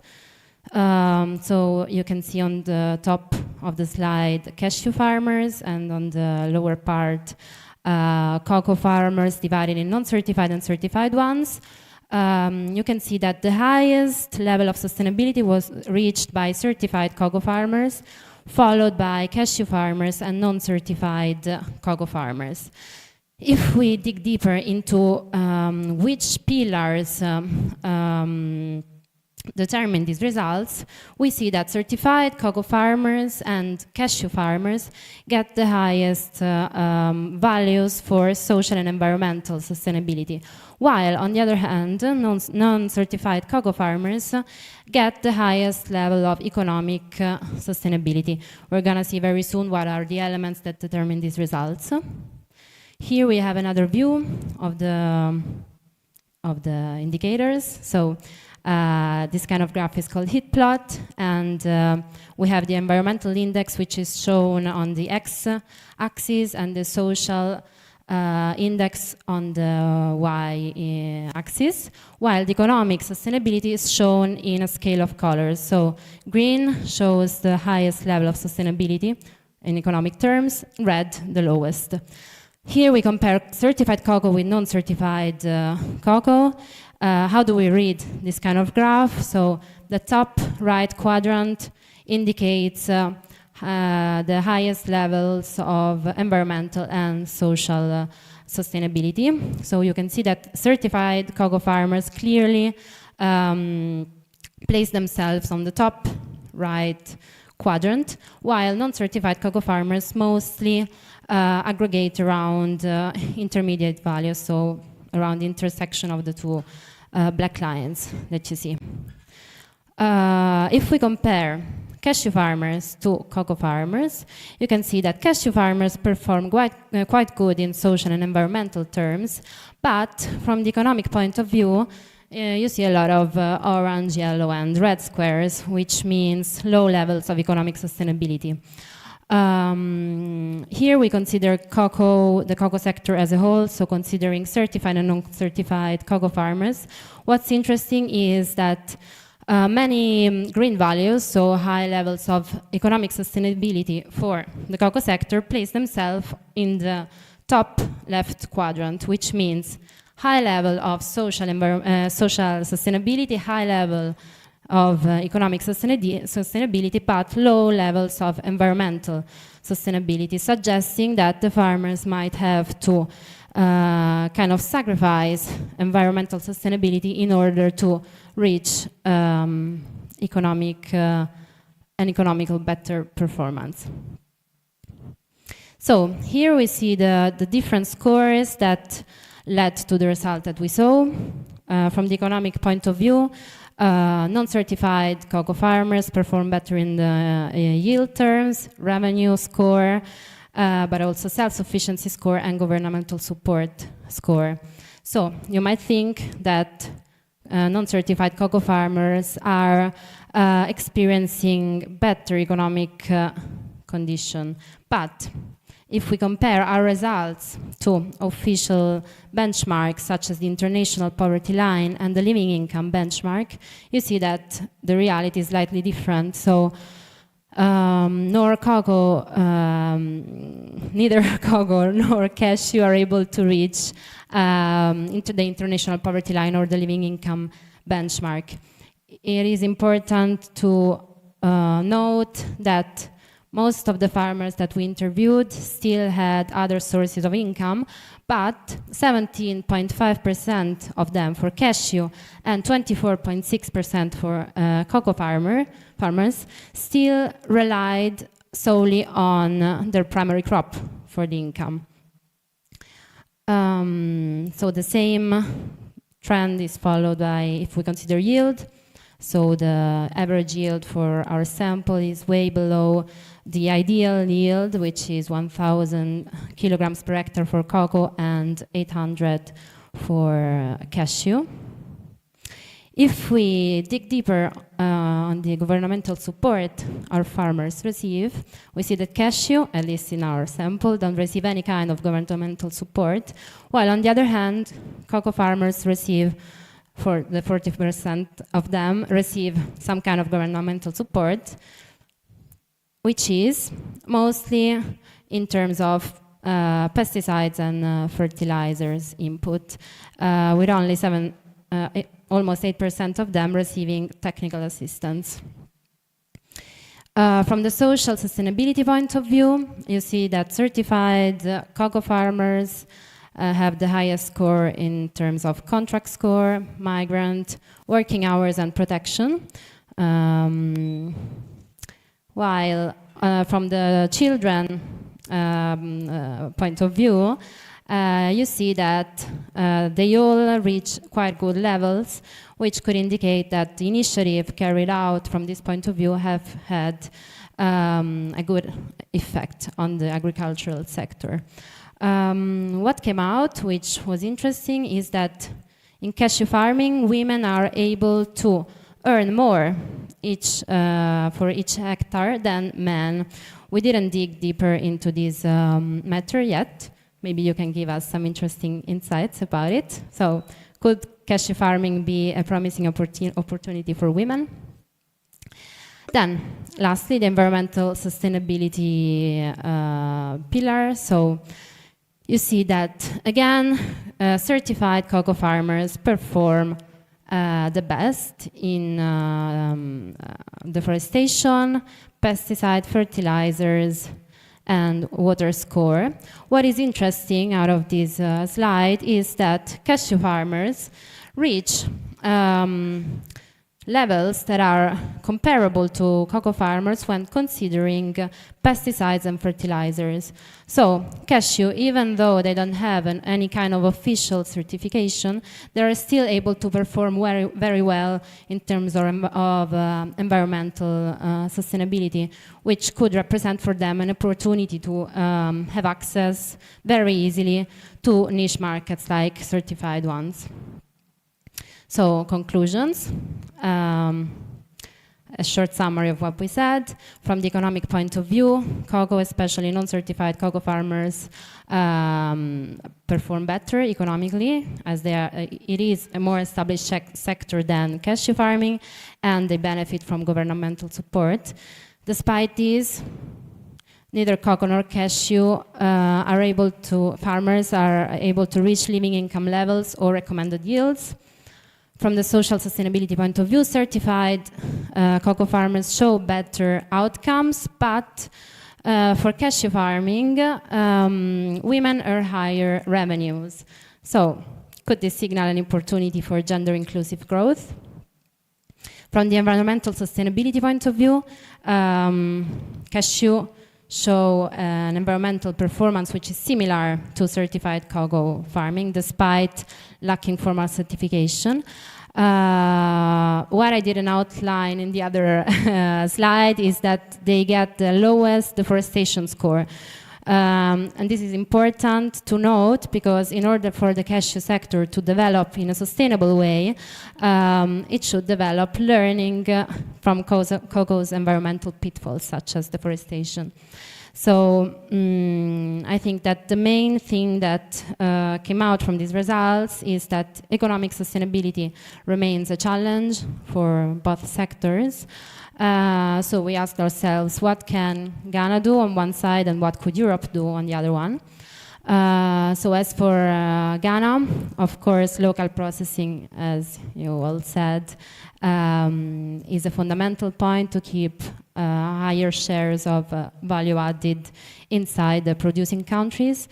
It is also important to strengthen farmer cooperatives and make sure they serve equally farmers, especially marginalized ones.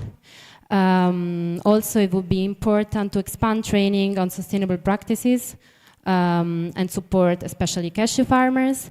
And especially due to the increasing pressure put on farmers by the climate change,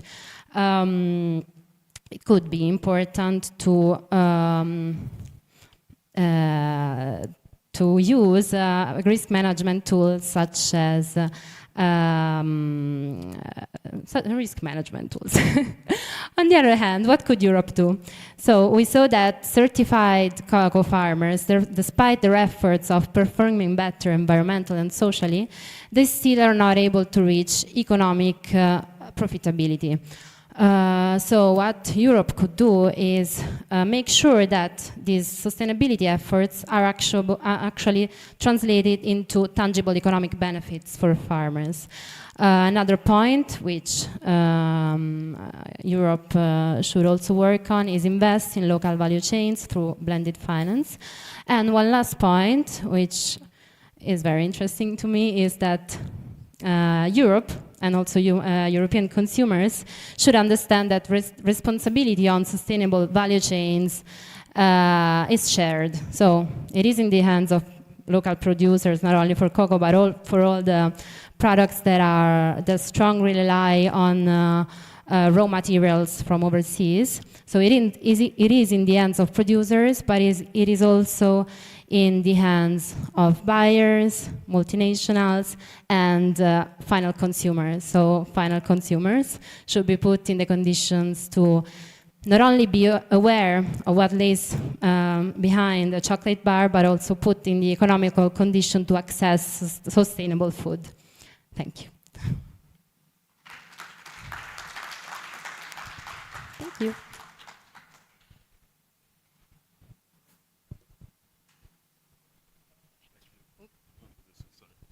Thank you very much, Sarah and Frederica. I'm sure your presentation would open up a good discussion. And to help us do that, we have Dr. Makafui Butu. I'm sure most of you have been receiving calls and emails from her, so she'll help us go. All right, thank you very much, Dr. Alfama. All right, thank you very much, Frederica and Sarah, for the wonderful presentation. Now the floor is open for any feedback or questions concerning their presentation, or if you have any questions with regards to what we've been discussing since morning, the floor is open. Please, can we have a microphone going around? There's a hand up there. Thank you so much. My name is Jedidiah. I'm from the Ministry of Trade, Agribusiness and Industry. Okay. Yes, I want to find out what exactly measurable impact did the EU project have in Ghana, especially in terms of agriculture? Thank you. All right. Any response, please? Yeah. Can we have another question, please, whilst thoughts are being put together for answer? Thank you. My name is Michael Amwa from Cocoa. I had two issues. On living income, there's a relationship between farm size and living income. The literature shows that to be able to attain living income, at least you should have farm size of about 3 hectares, at least. So you saw your farmers, the average is 1.62. No matter what you do on this farm, you cannot achieve living income. So probably the issue had to do with the size of the farm than the productivity levels. I don't know whether. And also, normally these days when it comes to living income, you use the concept by Living Income Committee of Practice, where you look at beyond cocoa, what are the other commodities or other sources of income? Because it's only cocoa they do. The other thing they also engage in. So I believe you have a look at that one. I also saw an issue with land ownership. I get a sense that your indicator of land ownership is the possession of passbook. It's a very complex area to venture into. Most of the farmers have used right over the land. They don't have alluvial right over the land. Due to some culture, and issues of even your ability to be able to purchase the land. If the owner wants to sell to you, you may not have money to pay it for it. So they normally have use right, not alluvial right. And use right comes in several forms. It could be sharecropping, where one will have access to the passbook, but the crop is shared between somebody who doesn't have access to the passbook and somebody who has access to the passbook. So it's a bit tricky when you use that as a basis of land ownership. In our database, the cocoa management system, 36% of the land is owned by women. So when I saw 24, I saw a big difference. I think the challenge is the way we define land ownership. Thank you. Okay, thank you. Can we have one last question before Frederica or Sarah step in to answer the questions? Thank you very much. In the presentation of the sustainability index and the results you were getting, I saw the certified farmers was about 59%, and the non-certified cocoa farmers and cashew farmers just a little over 50%. I was expecting to see the gap a lot wider, given that certified farmers are trained to meet all the requirements to ensure sustainability on all three, well, mainly social environmental fronts as well. But the gap was not very wide. And it brings to mind whether all the investment farmers are making on certification is even worth it if the non-certified farmers and cashew farmers who get no kind of support at all are just achieving a little bit lower than the certified farmers in terms of sustainability. So I don't know if you can talk a little bit more about that. Yeah. Thank you very much. Sarah or Frederica can step in and answer the questions, please. So, hello. Regarding the voluntary sustainability standards, I think maybe the message is that they're not like a standalone solution, especially on the economic point of view. As we saw, there is no big gap. On the other side, non-certified farmers seem to perform even better economically. So, so the question is, are they sufficient alone to give, to help farmers perform better economically? And we were also expecting higher results, like better performances for certified farmers. We have to note that most of the respondents were organic certified. So they had organic alone or double certification, organic plus fair trade. So for example, regarding yields, we know that organic certification leads to a loss in yield terms. And literature says that the price premium they get for organic certification, it's not enough to cover the yield losses. So I guess that's a central theme, and also economic sustainability, again, is the root for environmental and social development. So maybe it is connected somehow to the organic certification itself. I don't know if you want to add anything else about it.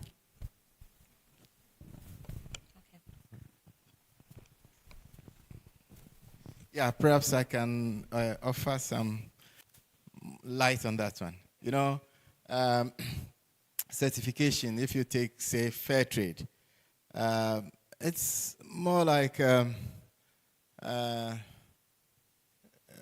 best way to put it is a kind of cooperative system, right? So when they receive the premium, the certified group technically has to share the premium. And then there are also rules that mean that they have to spend a certain percentage of that premium, not on themselves, but in the community where they are producing. So that investment that they make in the community, the other farmer who is not certified benefits also. It's a school, it's a road, is something. So that farmer, whether he belongs to that group, he's certified or not, is a beneficiary by default, right? Even though they have not made the investment. So if you compare them, you see that the certified farmer in that group is already at a disadvantage, right? Then we also found out way back when I was at Fairtrade that if you don't sell, say, minimum 30% of the certified production under Fairtrade or Rainforest Alliance terms, then certification really becomes a cost to you rather than a benefit, because you are investing, right? You are buying better quality chemicals if it is allowed. Your labor standards are better. You are paying your workers, or you are paying, better. Those investments you make, and you expect to be rewarded by the market in terms of volume, in terms of the premium, in terms of the minimum prices and things like that. But if that doesn't happen, then you see that the certified farmer, having made that investment and not getting value for it, will be better. So that result is not surprising. So what has to happen is that the market, and this is the point that you're making, that if producers, especially this side, have behaved properly and they have taken all these environmental, social concerns into their production and have actually paid something for it, then they ought to be rewarded. If they are not rewarded, there's no incentive anymore for them to do it. And this is why you get results like that. Thank you. Yeah, as Sarah was saying, an important part of this is to raise awareness to the final consumers. And this is something that we could do as the National Institute. Because we found out actually, because we are working also on coffee, that we consume a lot of these goods, but people have no idea what's behind. And so I think but if you get people know all the sustainability issues that are behind this, I'm pretty sure that they are willing to pay a little more. And that it's important part is that the price premium goes to the farmers, obviously. I agree. What I think and what I feel as a consumer is that sometimes it is very difficult to make aware choices. Like even if you go to the supermarket, first of all, like there is a whole shelf full of cocoa bars, and still like you struggle to find one that is certified. Even if you choose the one that is certified, you're not sure whether you're paying more to actually put the farmers in better conditions, or it's just like a trademark that is there for the multinationals to differentiate their products. So yes, I think that's also the struggle here. Yes, consumers are not, they put into discussion the certifications a lot as well. So yeah, that's from our side. Yeah, please, my question is about child labor. In the cashew sector in particular, I have two scenarios one for farming and one for the processing. In terms of the farming, the children go to school the whole week. You go to farm, come and pick the child in the evening. And then at the weekends, they are not going to school. So everybody goes to farm. And during the cashew harvesting season, they are there in the farm with the parent. And everybody is like picking. Is that is called child labor? Or how is it defined? Again, it is a form of nurturing them into this trade. Because I just adopted my sister's daughter just a month ago. And at the weekends, when we were going to farm, she said she's sick. Then the following week, again, she's sick. So when my little boy tried to find out from her, she said she has not been going to farm. And so when we all go to farm and leave her alone in the house, what happened to her? When we come to the processing, last year, a scenario happened at my factory. My daughter, who is the current CEO, just entered the processing firm, saw a lady, said, "Hey, how old are you?" She said, 16 years. "Why are you here?" She didn't talk. Said, "No, you are not old enough to work at the factory." Then that very day, around 5:30, I got a call. In fact, our factory is in our hometown, but we live in the district capital. An elderly in the community called me and said, "Hey, a child or somebody who works at the factory, and you've asked her not to work there. The scenario in the house is that the senior sister is sick for the past 4 years. It's the mother who is taking care of this child. And for that matter, this girl, particular girl you say should not come to the factory, has been out of school for the 2 years. And she has been asked to come there, at least be able to get something to feed for herself, while the mother is working hard to get money to take care of the eldest sister." That's the first one. Just this year, about a month ago, my daughter got to the factory and saw a 16-year-old girl. Say, "Hey, what are you doing? Are you not going to school?" She said, "No." "Why are you not going to school?" "My mother is not paying my fees." "Okay, I'll go and talk to your mother." Then after we've left the factory to the office, the supervisors came to us and said, "The lady is pregnant.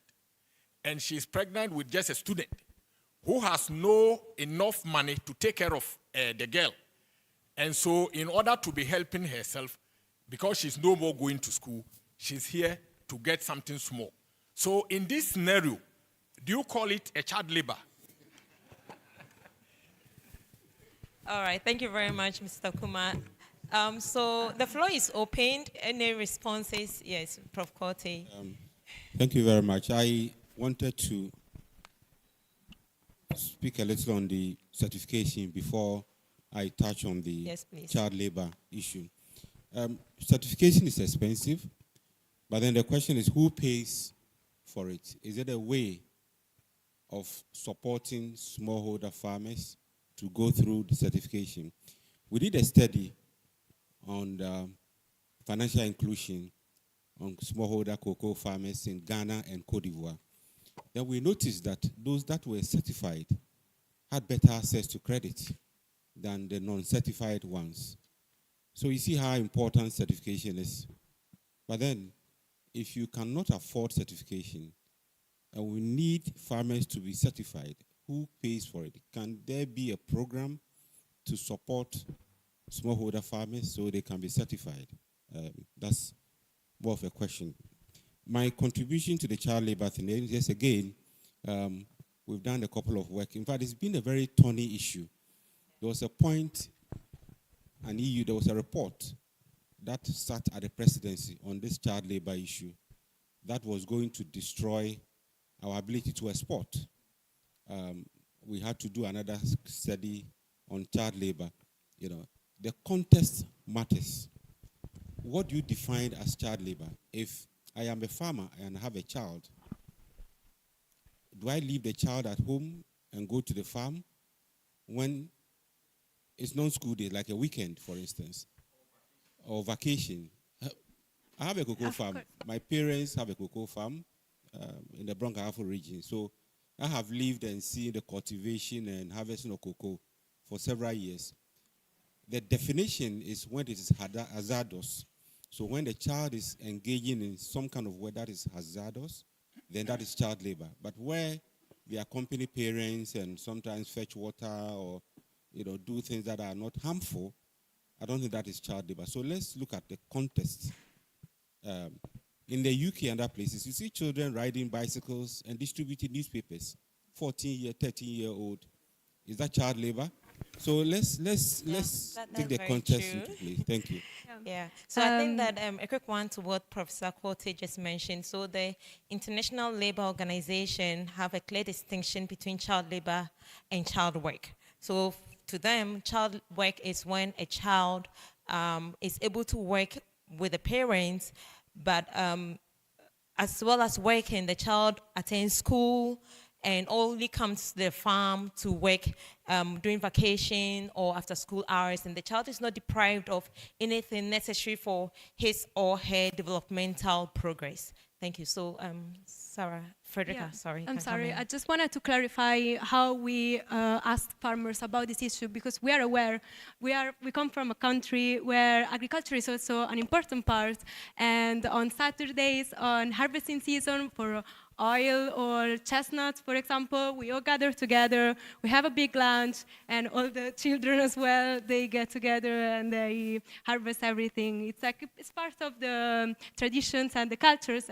We are perfectly aware of that. The problem is where it depicts their chance to go to school, obviously, like if they work instead of going to school.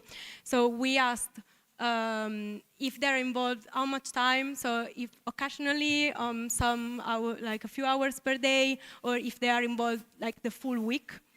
And also we asked which activities if they are involved, like most of them, they reply that they're involved just a few hours and for not harmful activities. So we ask them if they do harvesting or ploughing or whatever.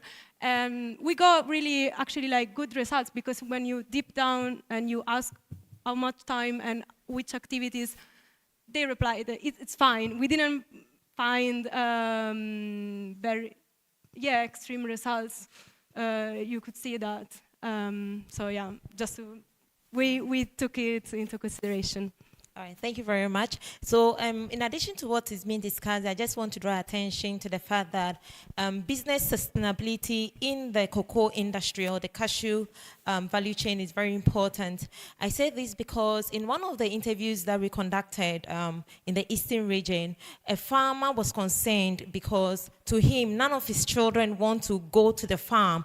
And so his worry was that in the near future, who is going to inherit his farm land to continue the production of cocoa, which his grandparents handed over to his father and his father has handed over to him. But because his children are now in school, they all want white-collar jobs. So I think that for business sustainability within the cocoa and cashew value chain, this is something that needs to be studied and looked at critically. To close the docket on this, this is going to be the last session. I'm just going to throw a question to the whole house so that we all deliberate on it. We realized from the presentation of Sarah and Frederica that the economic output for cocoa outperforms that of cashew. And from where I sit, it could be as a result of the input that the government is pushing into the cocoa value chain. So I'm saying this on behalf of, and see Mr. Charles Kuma nodding his head as I say this. What could be done for the cashew value chain in order to increase their economic output as well as their sustainability or their social output? Because in the presentation also we realized that women benefit a lot in the cocoa value chain. So the floor is opened. Any contributions as to how we can help the cocoa value chain? The cashew value chain. So Mr. Kuma will set the ball rolling, or you don't have anything to say? Oh, you want us to talk on your behalf? All right, please, any contributions, how we can help the cashew value chain? Okay, there's a hand up at the back. Okay, so I'm Desmond. From? Niche Cocoa. Niche cocoa. Okay, good. So the cocoa value chain has benefited from the interests of the buyers. So you get to see that the whole policy around cocoa and how it's designed and how it's processed and how it's sold is driven by the major consumers who are the Europeans. The challenge from what we've seen is that that doesn't apply for cashew. Hence, if there is the need for that level of improvement in that, the government has to step in. That is the only way out. Because what the policy we have in cocoa now is a policy geared towards meeting the demands of the buyers, in this case, which is the Europeans. So somebody was raising a comment about we not consuming a lot of cocoa. However, what happens in Ghana is the policy around cocoa is not even geared for the Ghanaian to consume cocoa, because it will cost you more as a small chocolate producer to buy liquor that is produced in the free zone in Ghana to produce chocolate. Whereas that same liquor can be exported to Europe to produce chocolate and will be sold to you cheaper than what is produced here. And this is the practical reality of what's on the ground. So in that light, the cocoa value chain and its policy arrangement is designed purposely for the European market. So you get to that the suppliers drive policy in that regard. And it does not have any significant sustainable imprint on the indigenous and the local economy. And that is the reality of what we have. For cashew, they are in a dire situation because there isn't that push from their customer side. And if there is the need, the only alternative is for the government to put in a direct policy that impacts them in that particular light. Thank you. All right. Thank you very much, Bernard. That brings us to the end of this session. Thank you. Thank you very much, McAfee. Well, let's clap for her. She's done a wonderful job. Thank you so much. Indeed, the cashew sector must also take steps to near the cocoa people, and I'm glad that you are sitting at the same table with most of the so that maybe when CMC produces CPC produces chocolate, they can put some cashew in there. They do that, yeah. The pebbles, yeah. You can, you can. The pebbles bring nostalgia, isn't it? When you taste it, you remember your childhood, And there was a question on the measurable impact of this project, and I think this discussion is actually something that is important to be had, and also going through the various reports, etc., from the EU. I mean, we engaged the EU delegation, etc. We noticed that for the EPA, for example, it lacked the trade and sustainability chapter, which is a very important chapter that we need if we are talking, or if we are going to keep talking about sustainability moving on in the future. So these are important things that came up. And unfortunately, the gentleman who has the question stepped out. So this brings us to the end of our first session. We're going to go out for lunch, and then we'll come back for the next panel. I know that sometimes we are tempted to avoid last panels, but the side attraction is that Mr. Charles Kuma will be on the second panel. And so we know he'll be talking much about cashew, etc. And I'd like to entreat you to stay after lunch for the second panel. We are right on time, and we are definitely going to close in time if you check your program. So thank you very much. Lunch will be at the pagodas down there. So where we took the picture, we just go down, and then, yes. And we also received Dr. Ted Kecha. He is one of the key persons after the African Continental Free Trade Area. He left a short while ago. So since we are streaming live, we just want to acknowledge the fact that he stopped by. Thank you all very much. And on those who are viewing online, yes, thank you, Prof, for that. We have quite a number of people who are online and streaming, watching our live stream. So I'm told lunch is almost ready. So please, let's use the opportunity, just about 5-10 minutes to network a bit. We go for lunch and we'll be back. I think on your program, we should be back at 1:30 to do the last panel, and then we'll close for the day. Okay. So let's start our networking now. Then we'll go for lunch, come back, and finish off. Thank you very much.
We want to get into the second and final panel for the day. I hope your lunch was good. It was okay? All right, good. And in the middle somewhere, I think we'll be having some break as well. I mean, it's just a running break, so you can just grab something and come to your table. Okay, so this panel is going to discuss transforming Ghana's agri-food systems, the role of sustainability policies in promoting resilient cocoa and cashew value chains. And like I said, we have a side attraction, which is Mr. Charles Kuma. And I'm glad to mention that because he came all the way from Sampa, isn't it? Just to be part of this panel. And thank you very much, Mr. Kuma. But to help us moderate this panel, we have Dr. Justina Onoma, who is a senior research scientist in the field of economics of innovation and development in the agriculture and enterprises sectors. She is the head of agriculture, medicine, and environment research division of CSIR, Science and Technology Policy Research Institute, STEPRI. And she has over 12 years experience in research, etc. She has been a fellow in so many, she's won fellowship awards with so many organizations and universities. Let me finish introducing you. Yeah. She does the same to me, and so it's my day to retaliate. Yeah. So Justina is going to help us moderate this, and I'll hand over to her so she invites and introduces her panel. Thank you very much, Ralph. If I don't rush here, I know what he's going to spill. So thank you so much for the introduction. So we have a very interesting panel coming up, and in fact, I asked Ralph to push my panel earlier because I had to go and pick it and everything. But now I really understand why this panel is at this time, because it kind of puts everything together from the presentations and then to the other plenaries that we have also experienced. So our panel, good afternoon once again, ladies and gentlemen, and welcome from your lunch. We are going to have a panel that is going to talk on transforming Ghana's agri-food systems, the role of sustainability policies in promoting resilient cocoa and cashew value chain. So yes, we missed cashew in the earlier session, so we are happy to have cashew really fronting very strongly here in this panel. And to help us do that, we have a very strong team. The first is Mr. Charles Kuma, who is the CEO of Nimdia Shrimp Cashew Processing Company. So please, if you can, please walk to us. And then after having such a good lunch, you are not going to sleep because Mr. Kuma is here. So yes, I'm really trusting him to keep us really awake for this particular panel.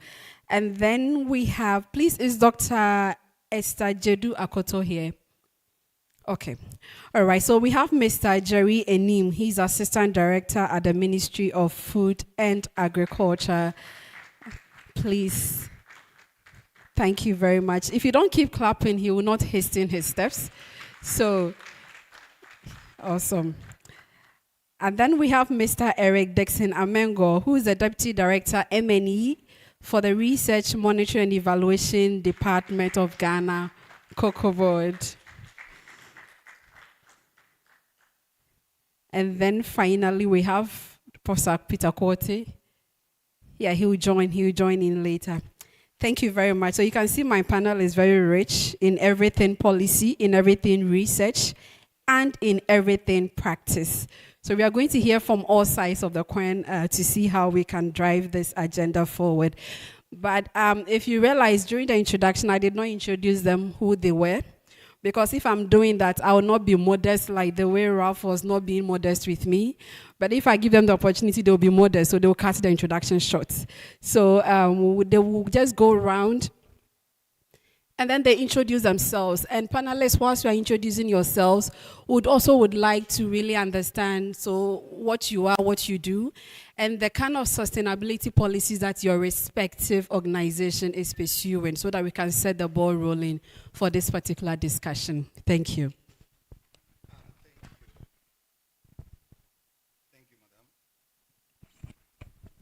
Thank you, Madam, and good afternoon to colleagues and members of this workshop. My name is Eric Dixon Amengo, and I'm with the Research, Monitoring and Evaluation Department as a Deputy Director for Monitoring and Evaluation. And what we do basically is to monitor most of these policies that government push on the cocoa industry and make sure they are on track. We happen to enter into sustainability issues because we realized that there was a need for us to sustain the cocoa industry, because it was said that if you go business as usual, within 20 years, there wouldn't be any tree stock left in the cocoa landscape. So the need to speedily embark on these sustainability programs to make sure we sustain the cocoa industry. So basically, that's where, so I happen to be on most of these projects, the World Bank projects that are more into sustainable production. And based on that, we happen to embark on these sustainable issues, and then taking into consideration most of these projects end up building the capacity of these cocoa farmers and all stakeholders in general. Thank you. Thank you very much. My name is Jerry Enim, Deputy Director with the Ministry of Food and Agriculture, and I'm in charge of coordinating cashew activities and investment into cashew activities in the country. Thank you. Thank you. Miss Dr. Justina, and thank you, the organizers of this wonderful workshop. It's very great to see all of you here. My only worry is that Mr. Jerry has just joined me. I was just alone here, an orphan in a room of more than 20 people. I am called Charles Kwame Kuma.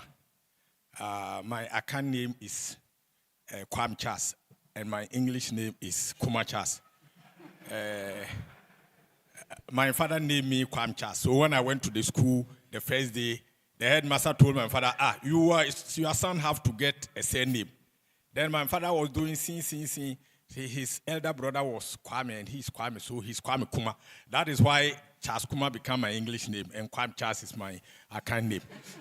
So, yeah, I'm the founder and the CEO of Nimdeɛ Shrine Cashew Processing, which is brofalized as NH Natural Food Supplies.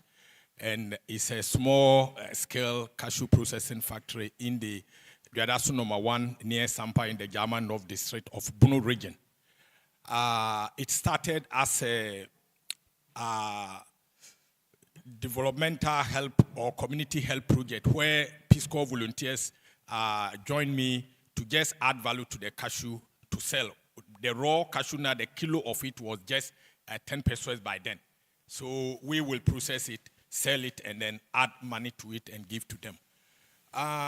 Currently, I'm also a board member of Association of Cashew Processors Ghana. I'm also a first board member for Cashew Council Ghana, which was formed to be able to coordinate the activities of cashew value chain in Ghana. What we are doing at our end is twofold. We have a factory, one, and we have what we are doing in partnership with the Farmers for Sustainability. In terms of the factory, we try to use our raw material as a means of fuel so that we don't use firewood or gas or other product. We are using the byproduct, the cashew shells, to do all our fuel. That is the boiling, which we call the steaming, the oven drying, and then whatever we do there. And again, because these cashew shells is producing smoke, which we don't want to emit into the atmosphere, we are adopting to turn the cashew shell into briquette. And then during the production of the briquette, we've come out with a system which I think Madam Department and other will help us. We want the smoke to pass through a certain length, and then it turns to liquid, and then we use the liquid as insecticide so that we don't emit any smoke into the atmosphere. So in terms of factory, this is what we are trying so that we will be able to sustain the environment. In terms of the farmers, we are dealing with about 18 cashew farmer groups, which comprises of 280 farmers and 188 women. With the assistance of the MOFA in our area, we've been able to help these groups to then plant yam. We tested the cocoa yam, which was doing well under cocoa, and that was perfect. And now we've come to the puna, and because the leaves have been growing under the cashew, it is perfect. They are yielding very well done if you are going to clear a new land so that they will not be expanding their farms. Again, we are teaching them how they use cassava under the cashew trees. You take the long one, you put it on the cashew tree, and the end goes beyond it so that it can have the leaves and grow. And we have pictures and what we've done. So this is what we are doing. And the last one we are doing with our last one in the factory, which is the briquette, we are helping the farmers to prune the farm, which we know that when it is well pruned, it can increase yield to about 25%.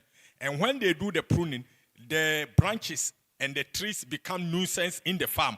So we have also tested to use the prune and the thin cashew branches and the trees to produce briquette, which is going to be the first of its kind in the whole worldwide. And we are trying to expand it to Cote d'Ivoire and Burkina Faso. So in terms of sustainability, this is what we are into in NH Natural Food Yes, Supplies. can we do it louder for him? Yes.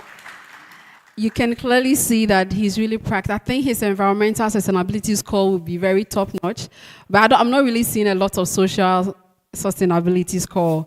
But then looks like there is some embedded economic sustainability because of how they want to increase yield and then eventually will increase income. So thank you very much for all the practices, and please let's talk on how you want to leverage CSIR to be able to build that particular insecticide byproduct for you. So I would go to Mr. Amengo, and you have a lot of experience with monitoring and evaluation within, and we are really happy that coming from Cocoa Board, you have a lot of these programs really supporting the Ghana cocoa sector. What do you think are the key sustainability challenges to really push these agendas forward? You try, you know, because there are policies, there are governance structures, there are support systems. What do you think are the key challenges that allows these things not to function as you would really love for it to be to support the sector? Thank you very much. In Cocoa Board, the key challenge so far we face is the climate change and its phenomenon. We all know how it affects or its effects on tree stocks. Basically, it comes with unpredictable and unfavorable weather situations. Cocoa thrives in this forest. So if we are not getting the right weather conditions, then port development is affected. The port development is affected. So it brings yield down. Secondly, we also have the challenge of infestation of these diseases and pests. And one challenge we have now is about 40% of our tree stock, is being infected by the cocoa swollen shoot virus disease. And this reduces the yield that farmers can get from their farms. We're also looking at farmers moving into forest areas as a way of expanding their farms, which is also a challenge. We also have ethical issues like child labor, which we've all realized that it is something we need to undertake or do to avoid, to be able to meet the EUDR. My colleague, Michael Amwa, also indicated over here that another challenge we have was the cocoa farmers' access to credit facilities. And this is key because if the banks don't have any bio-data about you, it will be very difficult for you to access these credit facilities. So we have built a cocoa management system, a database of the farmers and their biodata and map their farms. So farmers are now being identified. And so this could be a leverage for these banks to allow the farmers to access financials. We have one key issue too, which is the illegal mining, which we all know as galamsey, which has become an albatross on us. The galamsey issues have been very key, and it's a challenge because most of them are moving onto our cocoa farms, destroying the cocoa farms and making it difficult for us to have the yields that we forecasted or maybe we expect on our cocoa landscape. Not forgetting that smuggling has also become an issue where price volatilities on the world market also causes farmers who are also rational to see the profitability of smuggling the cocoa outside. In Ghana, we have guaranteed prices that we give to our cocoa farmers. So when the prices keep on changing, it becomes a challenge for us to be able to stabilize or to be able to give a guaranteed price that will meet the world market prices that are there.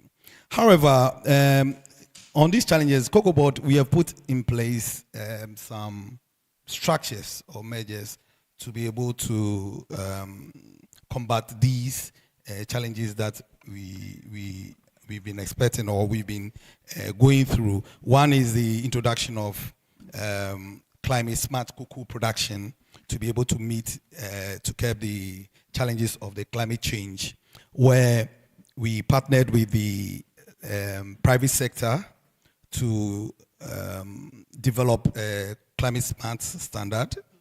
And then the same with the private sector, we're able to develop a climate smart cocoa manual, which has been validated and have been mainstreamed into the extension delivery of Cocoa Board.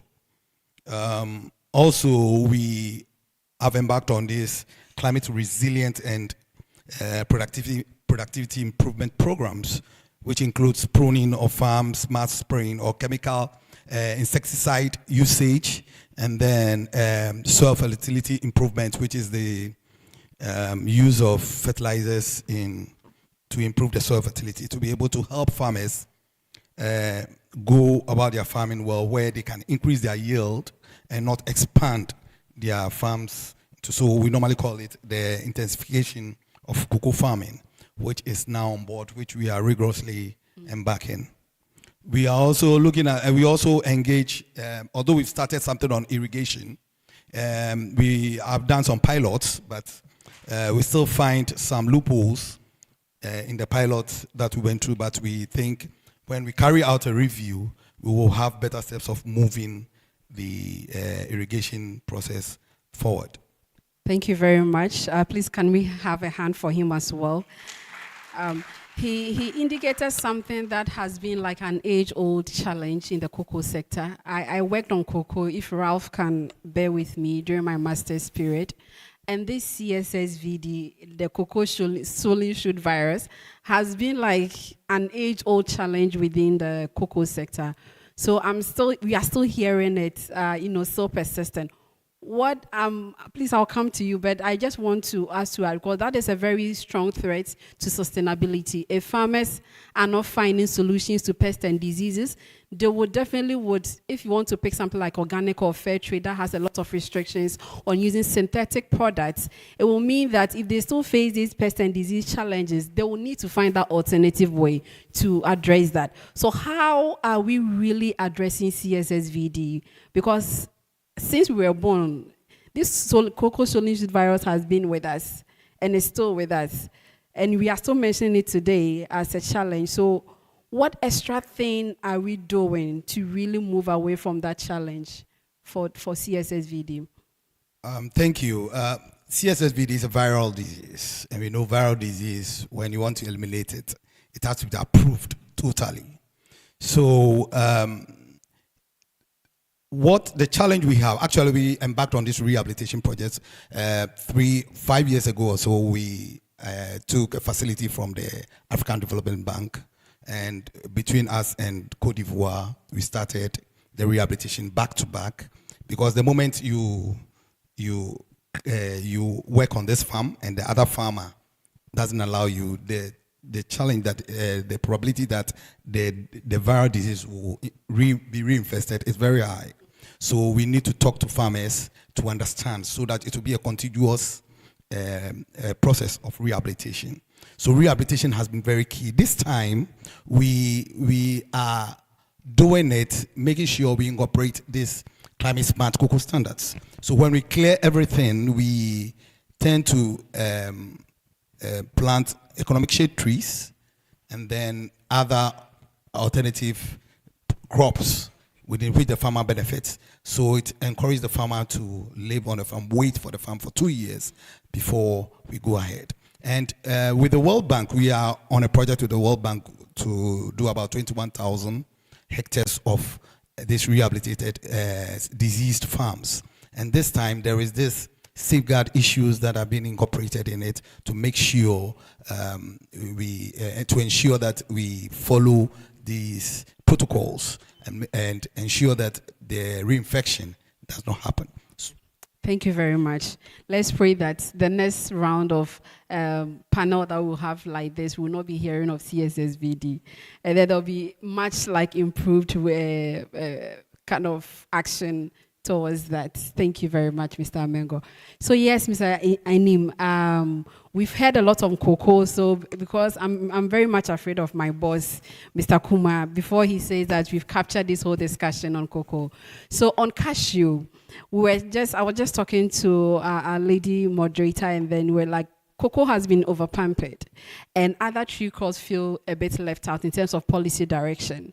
So you coming from the Ministry of Food and Agriculture, what do you think are the key policy gaps, especially for the cashew sector? And what are the actions that the ministry is taking to really make cashew also feel that they are an important crop, that the government has an eye on? Thank you. Thank you very much. I want to disagree with the assertion that cocoa has been over-pampered. Basically because cocoa has been with us for a very long time. Cocoa, we all say, had been the backbone of our country for a very long time. If you compare to the other commodities like cashew. Ghana started promoting cashew as a commercial crop from the late 90s.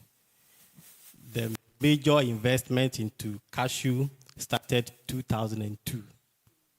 So if you compare that to cocoa that began pre-colonial era, you understand why I said I disagree with the assertion that cocoa has been over-pumped. So the cashew industry, we say, I consider it to be an infant industry still, even though we are making much progress. Coming to the policy gaps, if I look at the cashew sector, I see a lot of uncoordinated interventions. And that is what I see as a major gap that need to be looked at. And there are a lot of organizations, entities that are working in the cashew sector that are not properly coordinated. As a result, you see duplication of interventions and duplication of efforts that are not giving any impact on the ground. So that is a major gap that I see in the cashew sector that as a ministry, we are looking at addressing that policy gap. And in a way to address that, in time past, most NGOs, when they want to operate in Ghana in the agri sector, based on our laws, some have agreement with Ministry of Finance. The ministry will not have any information about what they are doing. You don't know where they are operating. By the time you realize, you see reports about what they are doing, or a report to be sent to the ministry for us to either confirm or verify. And that is the only point that we get to know. And now there is a strong collaboration between most of the ministries that oversee some of these things. And the ministries are working closely together to ensure that we properly coordinate the activities into the cashew sector. From 2 years back, the ministry came out with what we called a learning platform, that every organization that is working in the cashew sector, at least we need to know what you are doing and where you are operating, so that if another person wants to enter the sector and want to go to the same place, we can suggest to the entity that this place is already covered, you can go to this area. So in terms of gaps, this is one of the issues that I see in the cashew sector. Thank you. Do we see very strong budgetary support for the cashew sector? as compared to the cocoa sector? You don't want me to compare, but I think, yes, do we have budgetary support for the cashew sector? I must say no.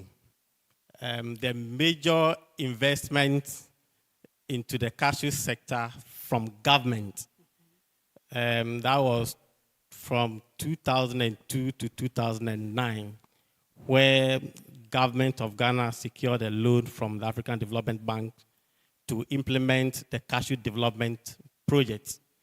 When the project ended in 2009, most investment into the cashew sector comes from partners and donors.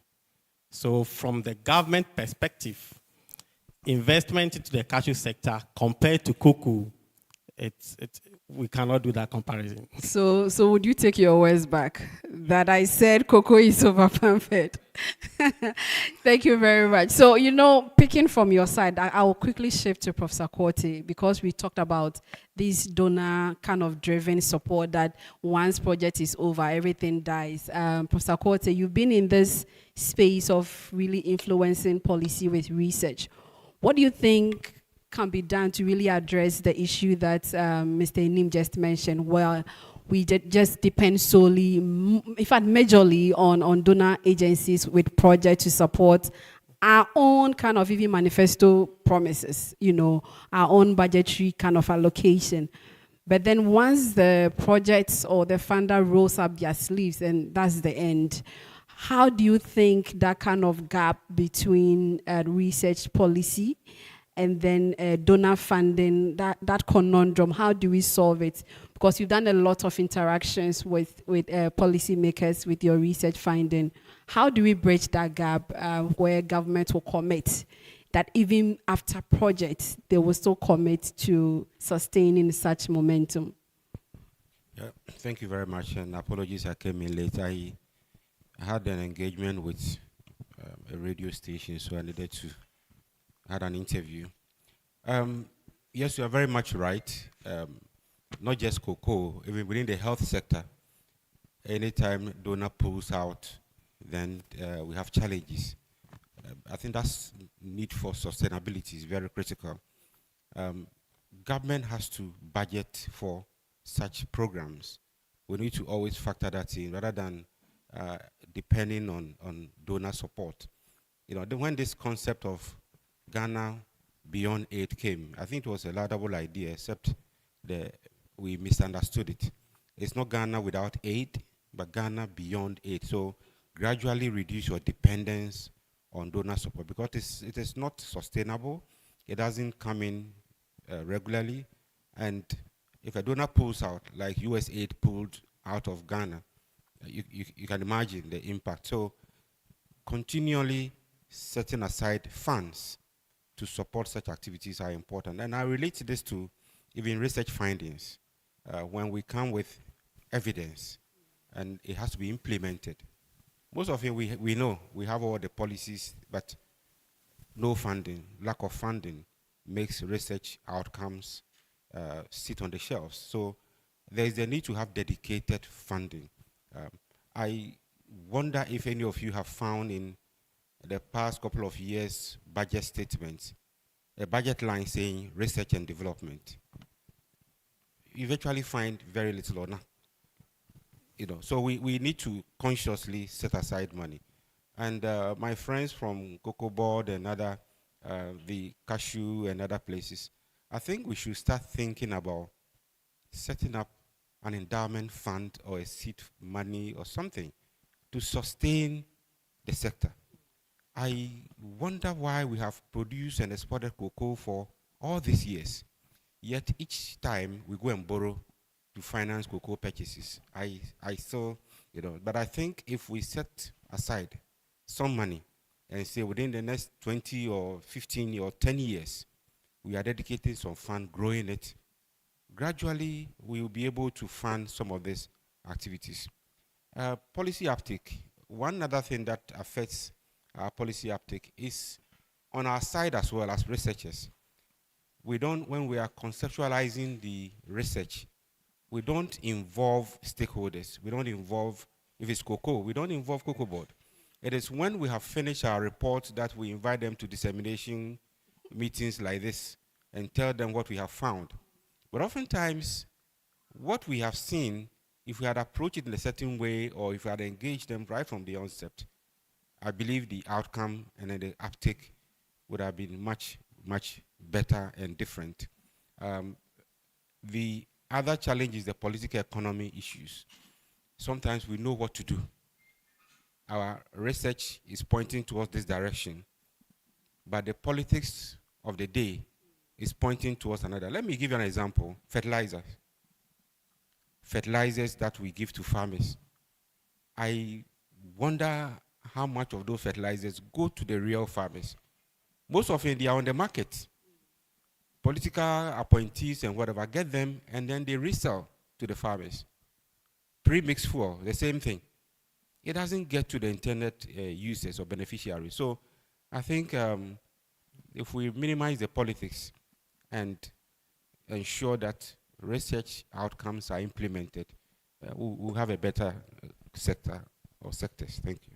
Thank you very much. We really need to minimize the politics. Even with researchers, you also do a lot of politics. So this is not just for the policymakers to take, but then for us as researchers, we do a lot of politics in our conceptualization.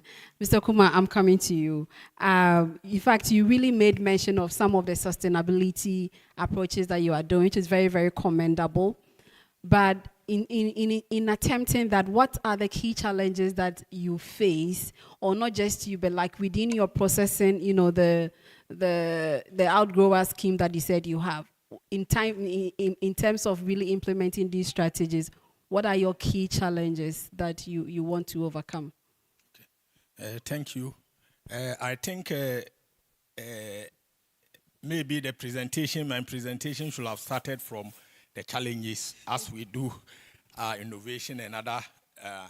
In fact, like all the people are talking about, cashew came not like a governmental intention project, though in forum like this, the Minister of Agri and other people are claiming that government was using it as afforestation.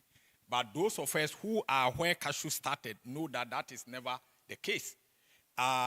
Cashew came from Côte d'Ivoire through the Bunu region, from Muslims who were going to pray on Friday in Côte d'Ivoire. They were bringing it and planting it in their, we have a small hut in our area we call Apata. So when they were planting it and it was just expanding. It was just expanding and then it got to a certain place. It was not being bought. It was Honorable Elizabeth Oba, who was a DCE at German North District, who at that time, 31st Women movement sent her to India, and she went there and saw that cashew was being processed all over. And said, this product, children are playing with it, and that has become the name of our processed cashew kernel we call tablalala. The tablalala is where the children will put the cashew nut into a container, perforate the bottom, and then when they put it into the fire and then it flames, then the oil burns off and then they process and eat. That was what the children were doing. So she said, oh, this is what is done in my hometown and it's money here. So she came and then a company called something started with the first people from India who came and stayed in Sampa and was buying the cashew. So that is how the whole story came about. So since then, apart from President Kufuor's time, when the cashew development project that was done, funding from Africa Development Bank, government has not intentionally do anything in this specific, sector, and it has grown now to become the leading cash crop in Ghana, as we know. So the challenges are enormous, and I, as a small processor, the first challenge is about the difficulty of sourcing the raw material, though I'm living in where the cashew is, and then the quality of it. The reason being that because it's only these Indians and Vietnamese who are doing the buying, the government don't care how it's being bought and whatever. So when the dollar goes up, because they are bringing dollar, they will be buying it at that price. And because they have the funding, they come and they buy the first crop with a higher quality. And then when the higher quality is finished in Ghana, they go to Cote d'Ivoire, Guinea-Bissau, and the like. So the rest are left to rot, and then the price fall down. And so when you plan as a processor to buy the raw nuts with a certain price, they come like last year compared to this year. The dollar was 12 something, 13. And this year when they were coming, it was 17 cedis plus. And so the price went far beyond what we projected as an average price for the commodity for this year. And now the situation has happened again. As I speak, the cashew is all over in Sampa Street because the quality has gone down and they are now running away, and the price, which was 24, is now 13, 12. So it makes it very difficult for the local processor to be able to source funding, to be able to source this raw nuts. And because of that, the quality, because they come and they want to rush through and buy the quality one, they don't care whether the farmer has dried it or whatever, because at that time, the weather is hot or warm and the quality is almost okay. They go to farm. They chase the farmers to the farm to buy. And so the farmer doesn't see any need of drying and doing post-harvest handling. So when the rain start coming, and then the farmer know that you come to my farm to buy, why do you want me to dry now? So the quality just fall down. So this is our first challenge. Our second challenge is about how to be able to get equipment. The cashew processing is one of the difficult fruit processing that I know. Because cashew is the only fruit in the world where the seed or the nut is outside the fruit. You mentioned cocoa, you mentioned pawpaw, you mentioned mango and whatever. The fruit protect the seed inside. But for cashew, the seed or the nut is outside the fruit. And so God is his own wisdom to protect it from attack and enemies. He has created something around it. And the shell around it have a toxic chemical called the cashew nut shell liquid. And this is very, very toxic. And so when you want to process it, you are also an enemy to it. And so it's very, very difficult. So the machines for processing are very expensive. They are not made anywhere in Ghana, not anywhere in Africa, unless in India and Vietnam. And look at shipment costs, the dollarization, and the duties. So it becomes very difficult to get modern equipment to process to become efficient. The next one is about how to be able to get comparative low financing. The money I took to add up to a matching fund grant, I took it at 48% per annum for 3 years. All right? So this funding, how will you be able to be profitable? Again, you don't have the technology to be able to even extract the cashew nut shell liquid and other things that will have been able to add to your income. So that is our next one. The last one I will talk about is what we are doing with the farmers. These farmers, we try to help them. As I speak, last year we were able to get funding from Opportunity International to give to these farmer groups about almost 210 farmers. We gave loans to be able to, produce. Meanwhile, when the Indians come and then the price is raising to a certain level, the price we have agreed with them is now they will not give it to you. And already you've helped them to have this credit. So it becomes disincentive to you to go ahead with this difficult issue. Now, the sustainability project that we are doing with them, not to expanding their land, side land, it's about money. The steel chainsaw, the medium one that is used for cashew pruning, one is almost 18 to 20,000 Ghana cedis. As a small cashew processor, how can I get 10, 20 of these to be able to carry out this pruning for them? So these are the challenges that we have around the sector. Now to end up, you said what you said I should have done.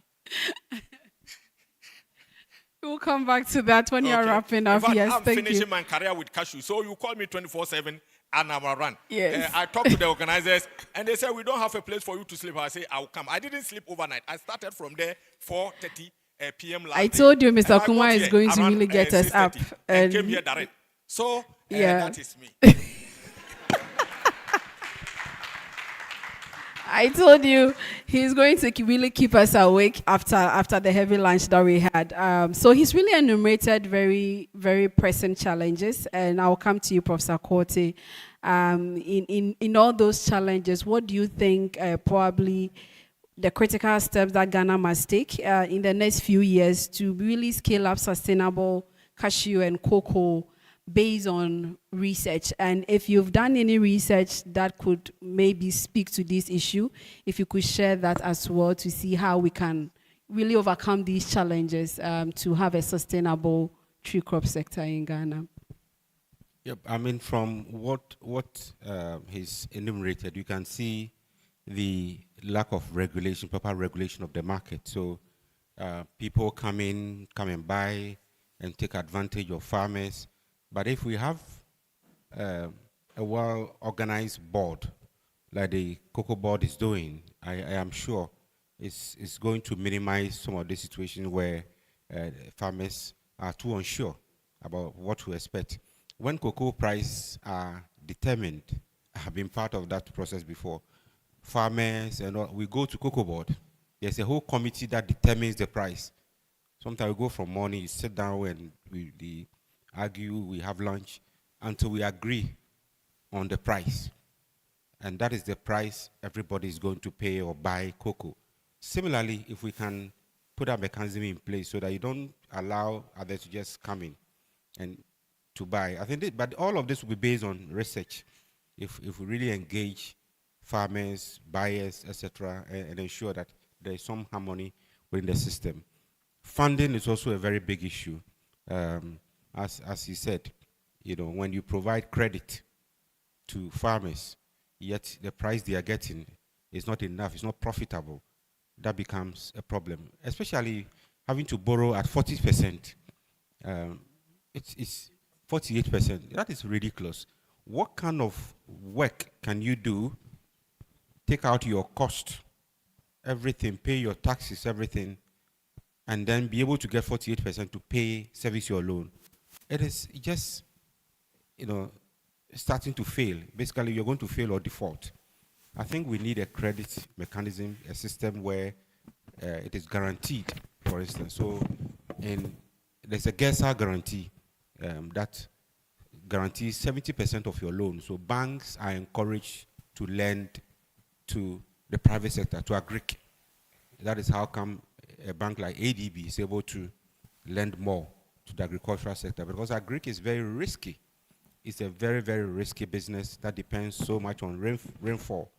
And if crops fail or weather changes and you are not able to harvest enough, then you lose your money. So whoever provides credit will factor in all this risk before lending. But if there's a government guarantee, there is crop insurance, that is certainly going to help in minimizing some of these challenges. Also, I think there should be enough support, based on evidence of research, of course, to look at processing. Because if we don't process and continue to sell cashew in its raw form, this problem is going to persist. Processing is key. So as government is looking at all these flashy programs and the big push and all the things it wants to do, processing of agricultural products should be one of the priority areas if we really want to, you know. In terms of research, we've done quite a couple, some in the credit area, for instance. We've done evaluation of US aid interventions on agric, share butter. We've done some work on share butter area where even in some cases we have provided credit to the farmers with the hope that it will help their production. But also they didn't come with its own challenges. That we realized the agency we're working with was pocketing some of the money. It was not giving everything to the farmer. And therefore, you see, it minimizes the impact of what you want to do. We've done some work in cocoa where we've looked at financial inclusion, how to enhance access of smallholder farmers in getting access to credit. And that's why I mentioned the issue of certification is very, very critical. That is expensive, but that is what is going to enable them access credit. And therefore, who pays for that certification? Should government come in, meet them halfway, just like we are buying fertilizers and distributing? Perhaps we should support certification processes. Thank you. Thank you very much. We are running out of time, so Mr. Enim and Mr. Amengo, I just want you to touch briefly, because I know that you both work on issues of inclusion and gender in the sustainability sector. And listening to all the presentations, and even now, we don't really see much of the social inclusive policies within the cashew and then the cocoa sector. So given your experience, Mr. Amengo, can you tell us some of the things that you do to promote inclusive sustainability in terms of child labor, gender inclusion, and then, like, marginalized smallholder farmers? And you also pick up from there on the cashew sector, and then we can go to the floor for questioning. Thank you. Thank you very much. When it comes to social inclusion, I think I mentioned over here that some of the challenges was the child labor issues, these ethical issues, which keep on cropping up day in, day out. And so, as Cocoa Board, we have now developed the cocoa sector child labor monitoring system, which has been currently piloted at Asimfusu. And out of this, we want to ensure that we track and remediate any child labor issues that comes up. So basically, this is what we're doing. Secondly, when it comes to gender issues, in our second cocoa sector development strategy, we intend to mainstream gender into our strategy. And currently, in the project that we are running with the World Bank, there is the need to get a gender desk, which we already have established in Cocoa Board, but to build the capacity of the gender banks to be able to build the capacity of other farmers, to make sure farmers, women engaged in farmers are also brought into the limelight. So basically, that's what we're doing. And then in one of the projects, which I think we did with ISE,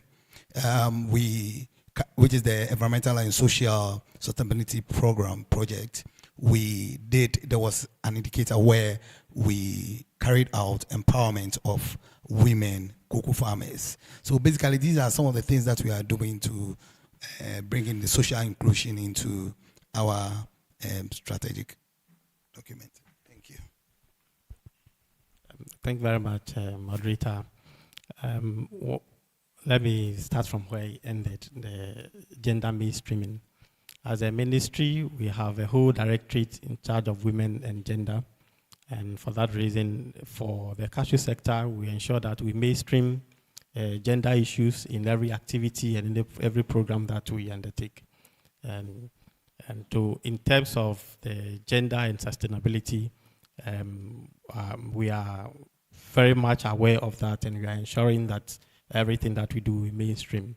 With regard to the child labor issue, we hear a lot of child labor. When it comes to the cashew sector, we have not seen any reports that suggest that there is child labor issues in the cashew sector. I sometimes question, what do we say is child labor?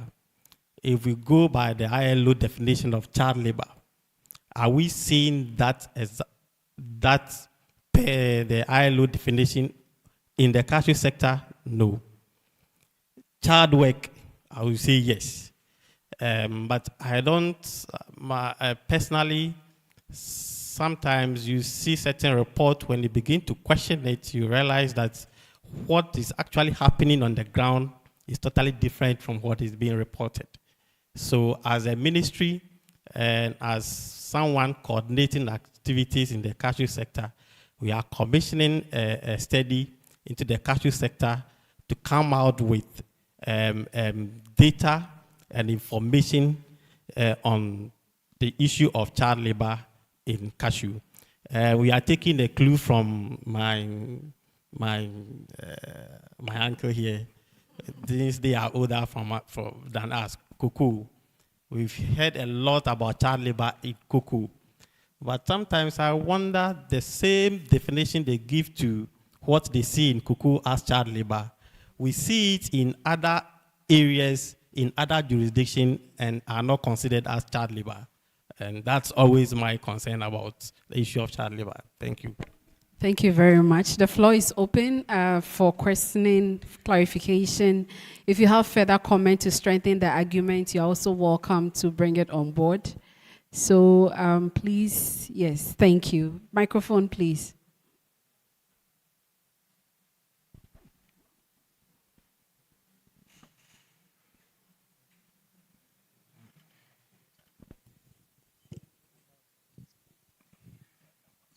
Yeah.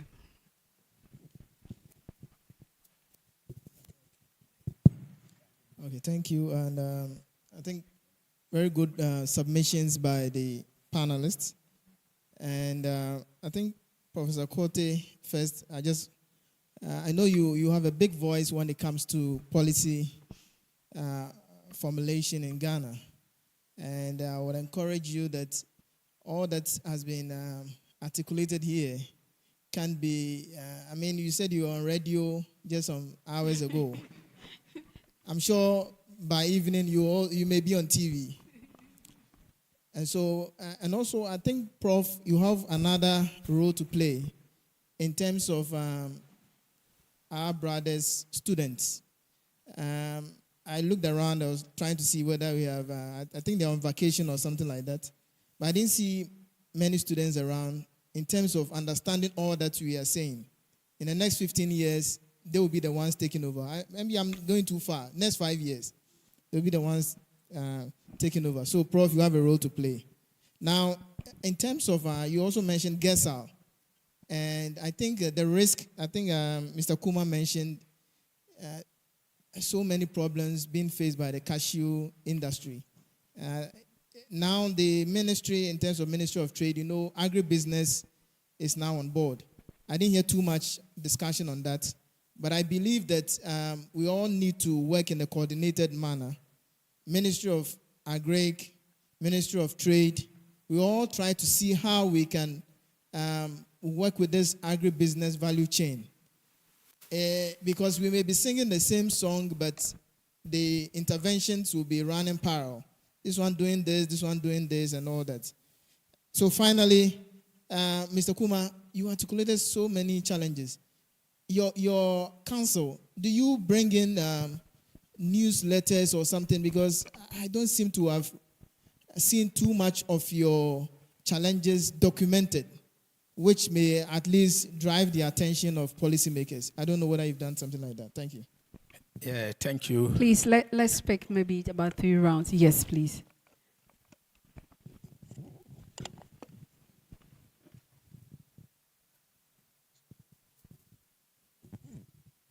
Thank you so much. When it comes to funding for cocoa, everything cocoa, any intervention cocoa, is funded by Cocoa Proceed. It is funded through the pricing mechanism. So my suggestion for coffee is to get the right funding pricing mechanism where you get cost center for the interventions. Not necessarily coming from government, but government have put in the vehicle to enable us raise money to support the cocoa sector. The same can be done with cashew, but we need to get the right pricing mechanism. The issue about child labor is very interesting. So there's child work, there's child labor. So as my brother said, most of the reports you see are child work. But once the fact that you have a child in the farm does not necessarily mean that it's child labor. It depends on the work that the child is doing. That will determine whether it's child labor or child work. But most of this assessment work is through survey. And some of us who are researchers know that if you want an answer that you want, you can get it. Just to get the funding. That's why I say the challenging. But in cocoa, we've gone ahead to do the activity hazardous framework. That's trying to give local meaning to child work in cocoa, where you look at the age of the child, the weight, and the kind of activity within the value chain that the child can do, which is not harmful to the child. So we can do same in similar in other commodities, in cashew, to identify the areas where the child can do as learning process, not as a child labor, and that become the basis. Thank you so much.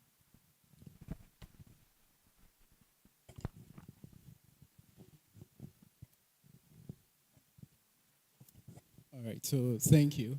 My name is Leslie. I'm with GITC.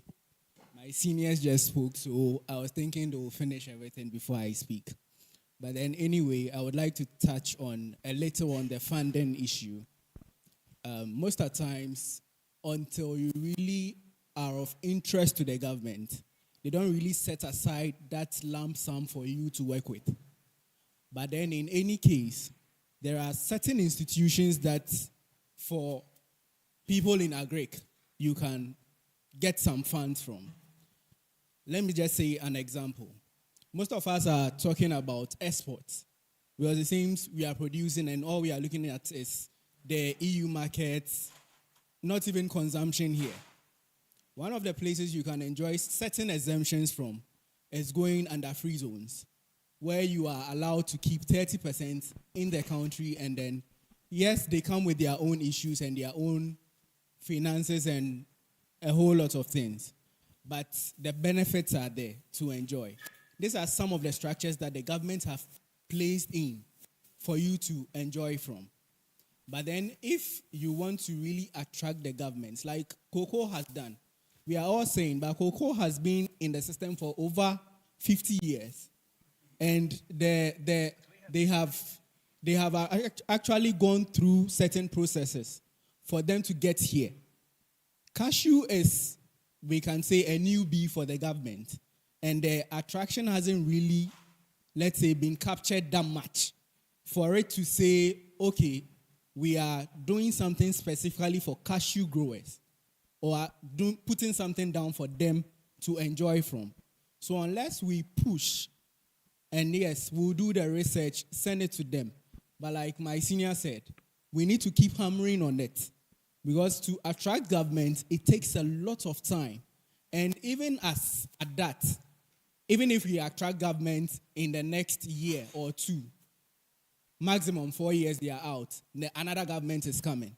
So are we driving at a policy that is lasting? Because for cocoa now, it's lasting. Whatever government comes in, they want to do something for cocoa producers. Let's say last year, there was another party. They were doing something for cocoa producers. They may have interest in cashew and may be doing something, but government has changed. What then happens? Do we go back again to struggling? So for me, I feel probably we should look at a holistic thing and see how to push it hard, so that at least whether government goes or government comes, we still have a solution that we can depend on. Thank you.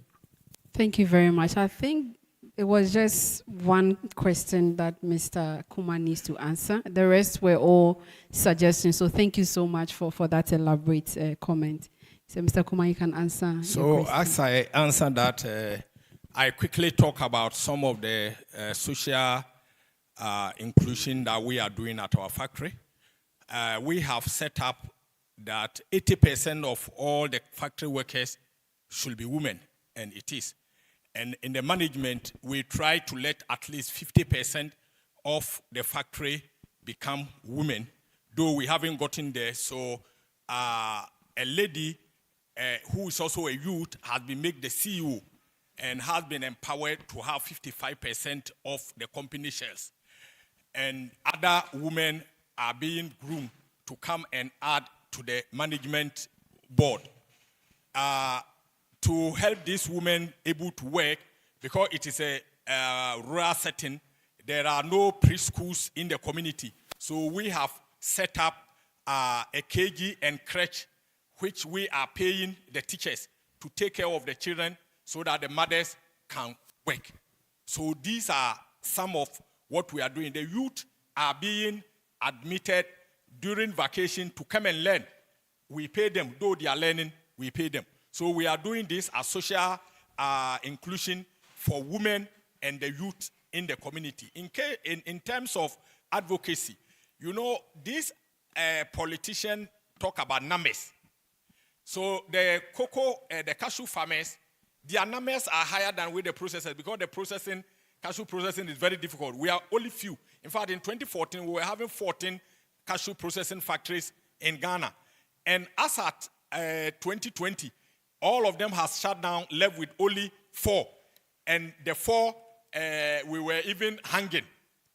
So you 4 companies, we are having 48 people last year, workers, and we have now increased to 82 this year. So where is your advocate going? Because the government is looking at the vote. We have now started talking about who will succeed President Mahama. So is the voting the person is looking at how are you going to get so many people to vote for you? So though we are doing it, but because of our numbers, our voice is not so loud. That is why we form through TCDA, Cashew Council Ghana was formed so that we will be able to. So currently, as I speak, on drawing board, we have to do a cashew advocacy program in Kumasi. And then we are going to talk about local consumption, domestic consumption.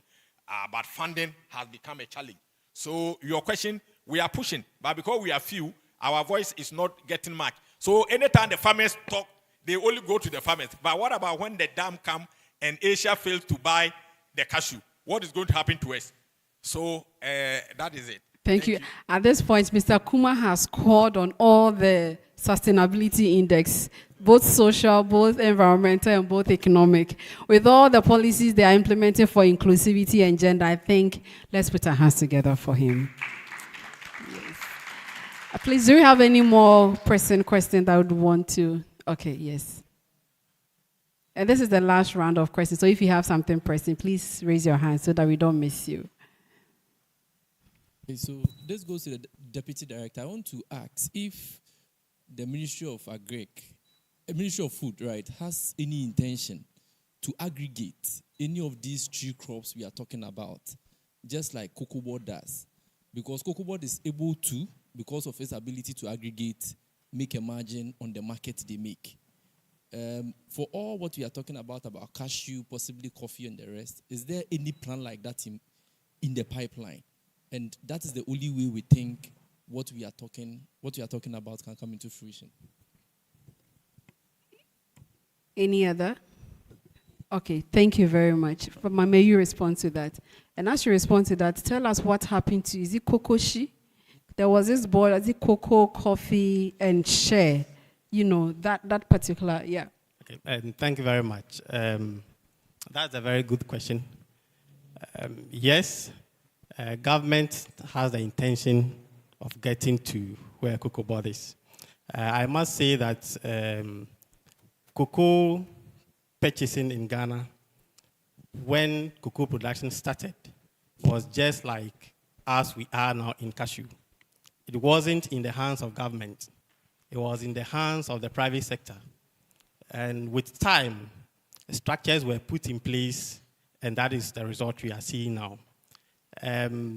I said earlier on that I see them as our uncles.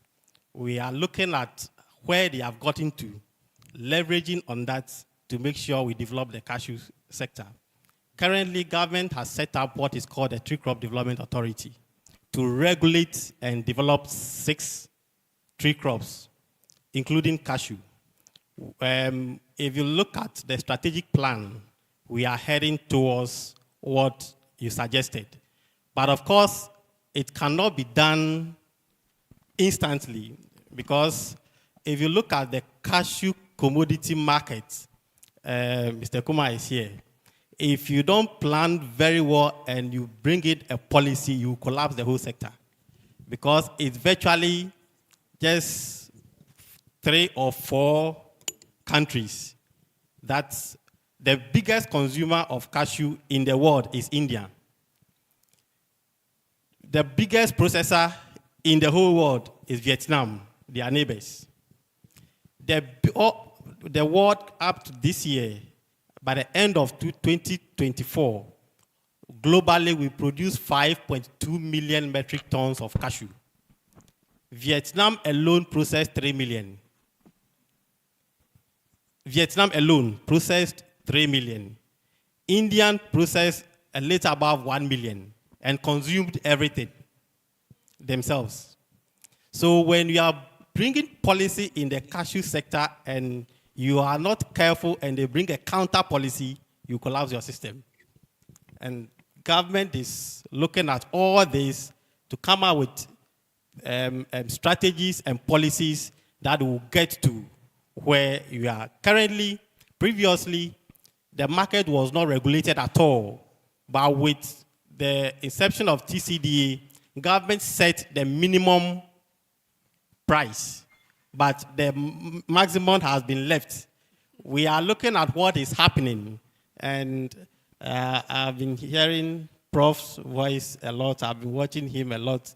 These are some of the things that we will need, yes, Prof, to come in and help us as to how we can come out with policies that will help in the development of the whole value chain. Thank you. Thank you very much. 30 seconds to each of you, your last words on ensuring that we have stronger policies, workable policies for sustainability within the cocoa and cashew. We'll begin with, Mr. Kuma, if I begin with you, let's begin with you, yes. We'll end with Mr. Kuma so that when he begins to talk too much, we all get up and leave him. Yes, the last words, yes. My last word is that I employ all of us to work together and enhance or increase our collaborations. Without collaboration, we will not see the development of the value chains and to the benefit of our country. Thank you. Thank you. With Cocoa Board, I think we have, because of the EUDR, we've put a lot of structures in place which we think will help us move forward. Like he also said, stakeholder engagement is very important, and coordination and collaboration with other sectors. I even wanted to talk about this story where Cocoa Board and Forestry Commission were initially not always at loggerheads, but because of a project, which is the Forest Investment Project, we were able to collaborate. And up to now, the collaboration has been so much intensified that we work together. So formally you will hear Cocoa Board trees being cut on cocoa farms, and then Cocoa Board is encroaching forests. You don't hear those things again. So I think collaboration is very important and coordination is also important. However, we need to put structures in place so that those who will be coming in future will also follow suit. Thank you. Thank you, Prof. I think we have to work together in conceptualizing our research. We need your support as well, industry, and as within the research fraternity. So Cocoa Board, if we come with a letter, or we need your support so we can go and conduct a survey, be swift with your response. Same with the cashew, the tree development authority, and all the other stakeholders. We need your cooperation. Lastly, funding. Let's all push. Somebody said I have a voice. Yes, I'll use that voice when I get opportunity. But let's just all push for more funding for research, funding for implementing our research findings, so that together we can grow these critical sectors. Thank you. Yes, I think I have some 5 points. They are short. So, first of all, we have to make sure we establish an inclusive national policy that will see to developing the smallholder farmers and the small, medium processors. Again, we have to invest in research, because like the director at the crops said, cashew is a new industry. So a lot of research need to be done so that what we are looking for can come to pass. Now, to provide targeted funding to incentivize SMCs to go into processing and energy efficiency. Because of time, I could not talk of these things. And then promote local certification, because the international certification like HACCP is costing so much. So the local certification should be promoted so that we can rely on them to export some of these products. Thank you very much. Thank you very much. Please, let's put our hands together for them. You bear with me that this has been a very insightful session, and there are so many things that have come to light that probably myself, I did not even know. I'm very excited about the cocoa sector child labor monitoring system, and then also the activity hazardous framework that you have at the cocoa board. We've also seen recommendations of funding to create a very functioning board for cashew, because now we have the gold board. Gold board. So the same way, because there's money there, so we have a board for that. Let's begin to recreate that. There will be money in cashew, that we can have a cashew board as well. And then also investment in processing, having also a very strong pricing mechanism for cashew, just like we have for cocoa, so that we can leverage on that pricing support to have the kind of support that we want for the cashew sector. Finally, Professor Korte is going to be our voice for developing the cashew board. So, yeah, so he welcomed all of us, and then we are giving him that huge responsibility that he uses his voice. I know that the moment he shakes his voice, they will hear. Yes, so thank you very much for indulging us. Okay, the online participant, do you have any comments or questions that you would want to also throw in this discussion? We don't want to leave you alone. Okay, thank you very much. Thank you all.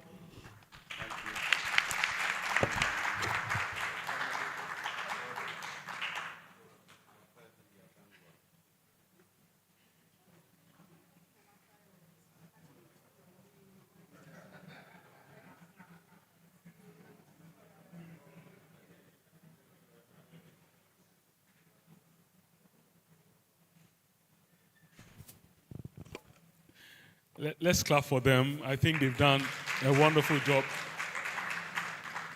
And also to thank all of you for staying up until now. We're going to hear from Dr. Emmanuel Abe. He's a senior lecturer at the Department of Economics, University of Ghana, and he is going to bring us the lessons learned and the way forward. Let's welcome Dr. Emmanuel Abe.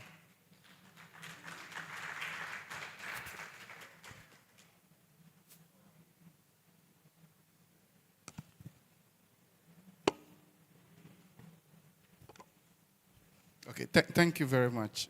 And I'll try and keep it as short as possible. So in terms of the lessons learned from this particular project and the way forward, I would like to start with the main storyline for the entire project. At least from this project, one of the things we've learned is that the world has indeed changed a lot.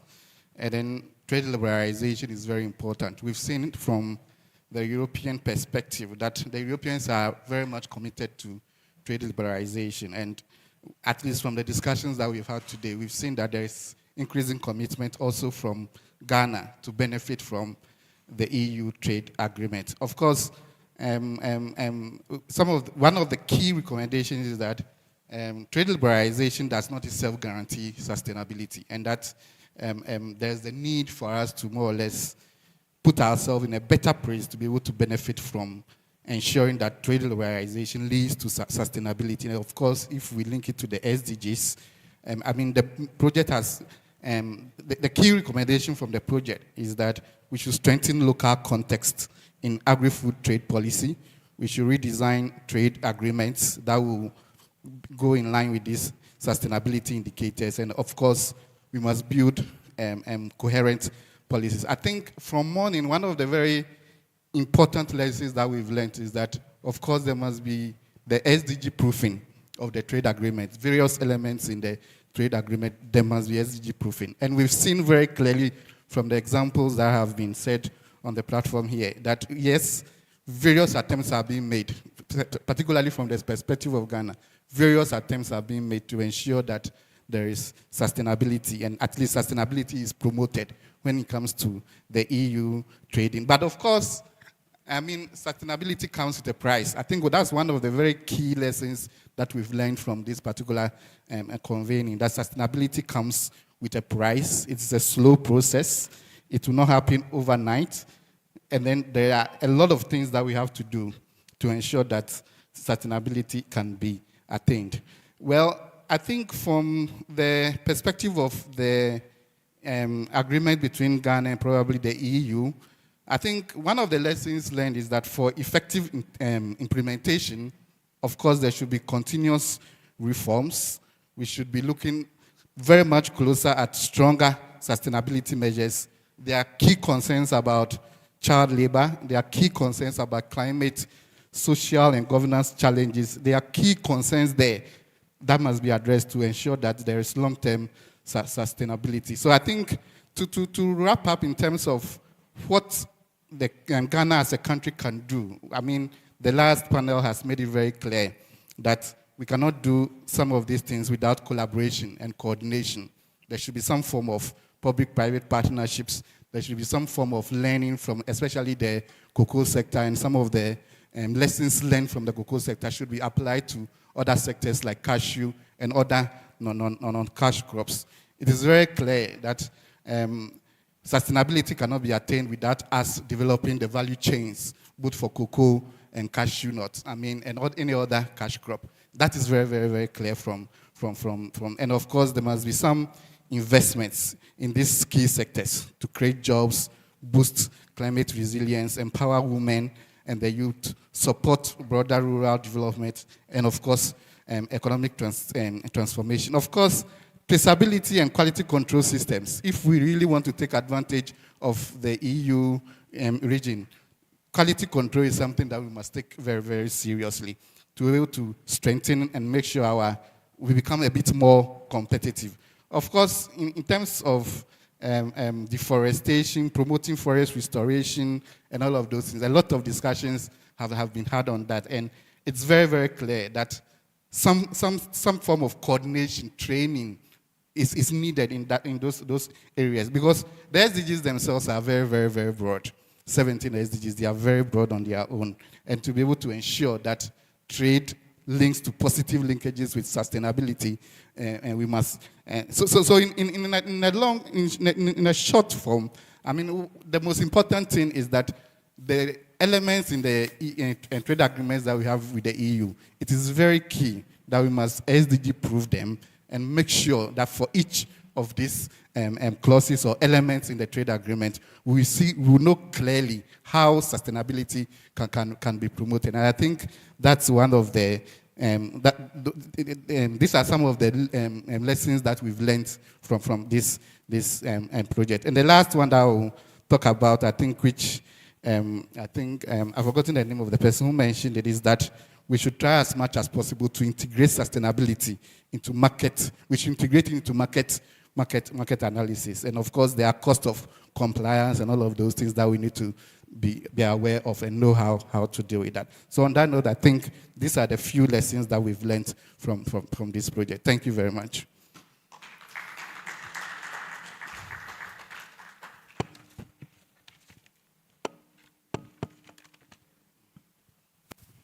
Thank you so much, Dr. Abe. Let's clap for him, please. Yeah. So would invite Professor Peter Korte to bring us the closing remarks, after which we would do our networking before we leave. So let's clap as he comes. Professor Peter Korte.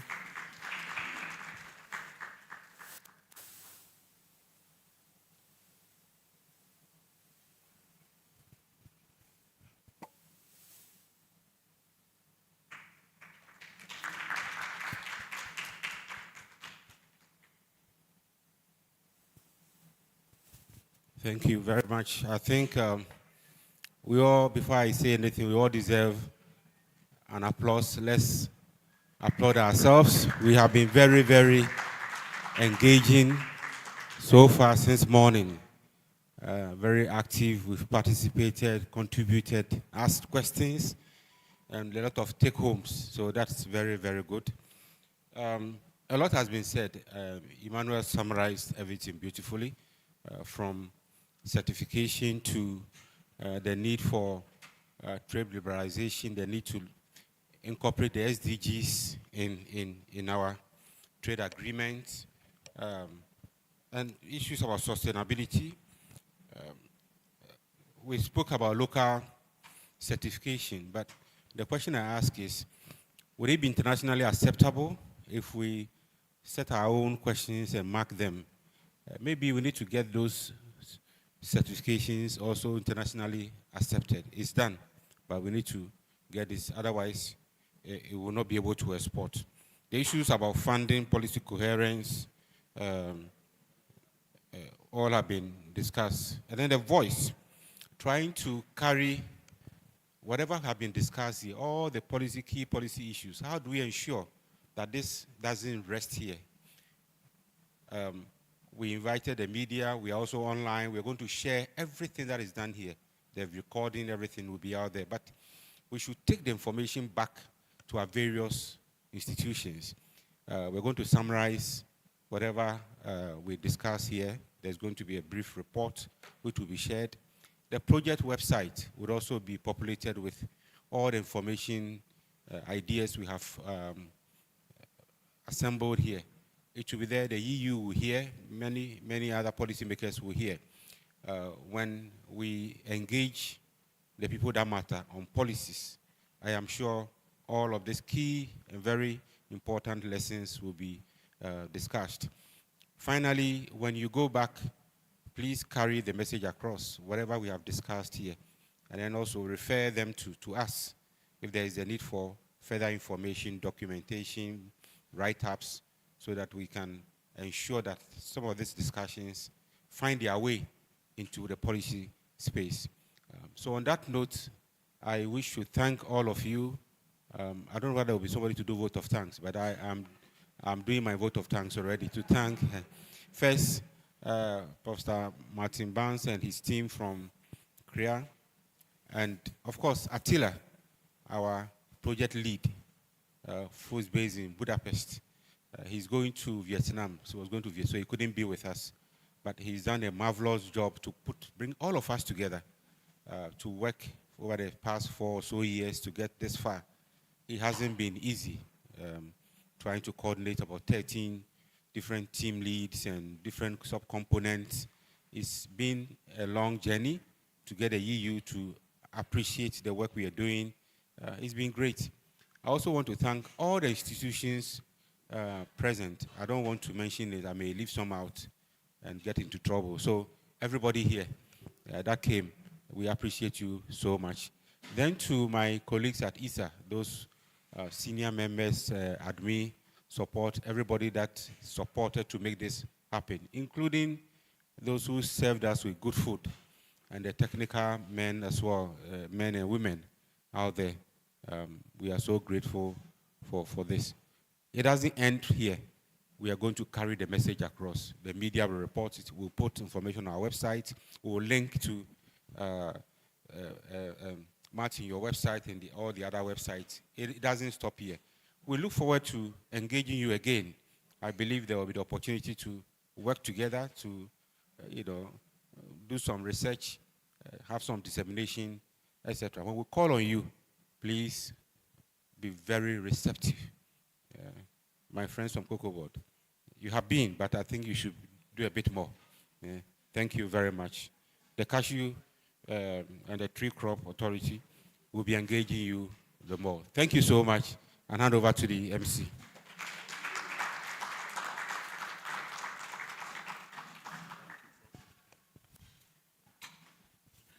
Thank you very much, Prof. And a big thanks to everyone who was able to join us today. Definitely also the audience who joined us online. Once again, let me thank Madam Abigail Pinto. That's your name, right? That's your name, yeah. She was one of the cocoa farmers. Can you show your hand to that? Yeah, she was one of the cocoa farmers that we have been engaging. She's a wonderful organizer. She always organizes the cocoa farmers whenever we want to speak with them. And we are really grateful for you being here to represent them. Officially, yes, let's clap for them, for her. Yeah. Thank you. So this brings us to the end of today's event. Thank you so much for coming. We still have some replenished stock of snack for us to have before we go. So please, let's do that and let's network while we do that. Thank you very much and have a wonderful rest of the day.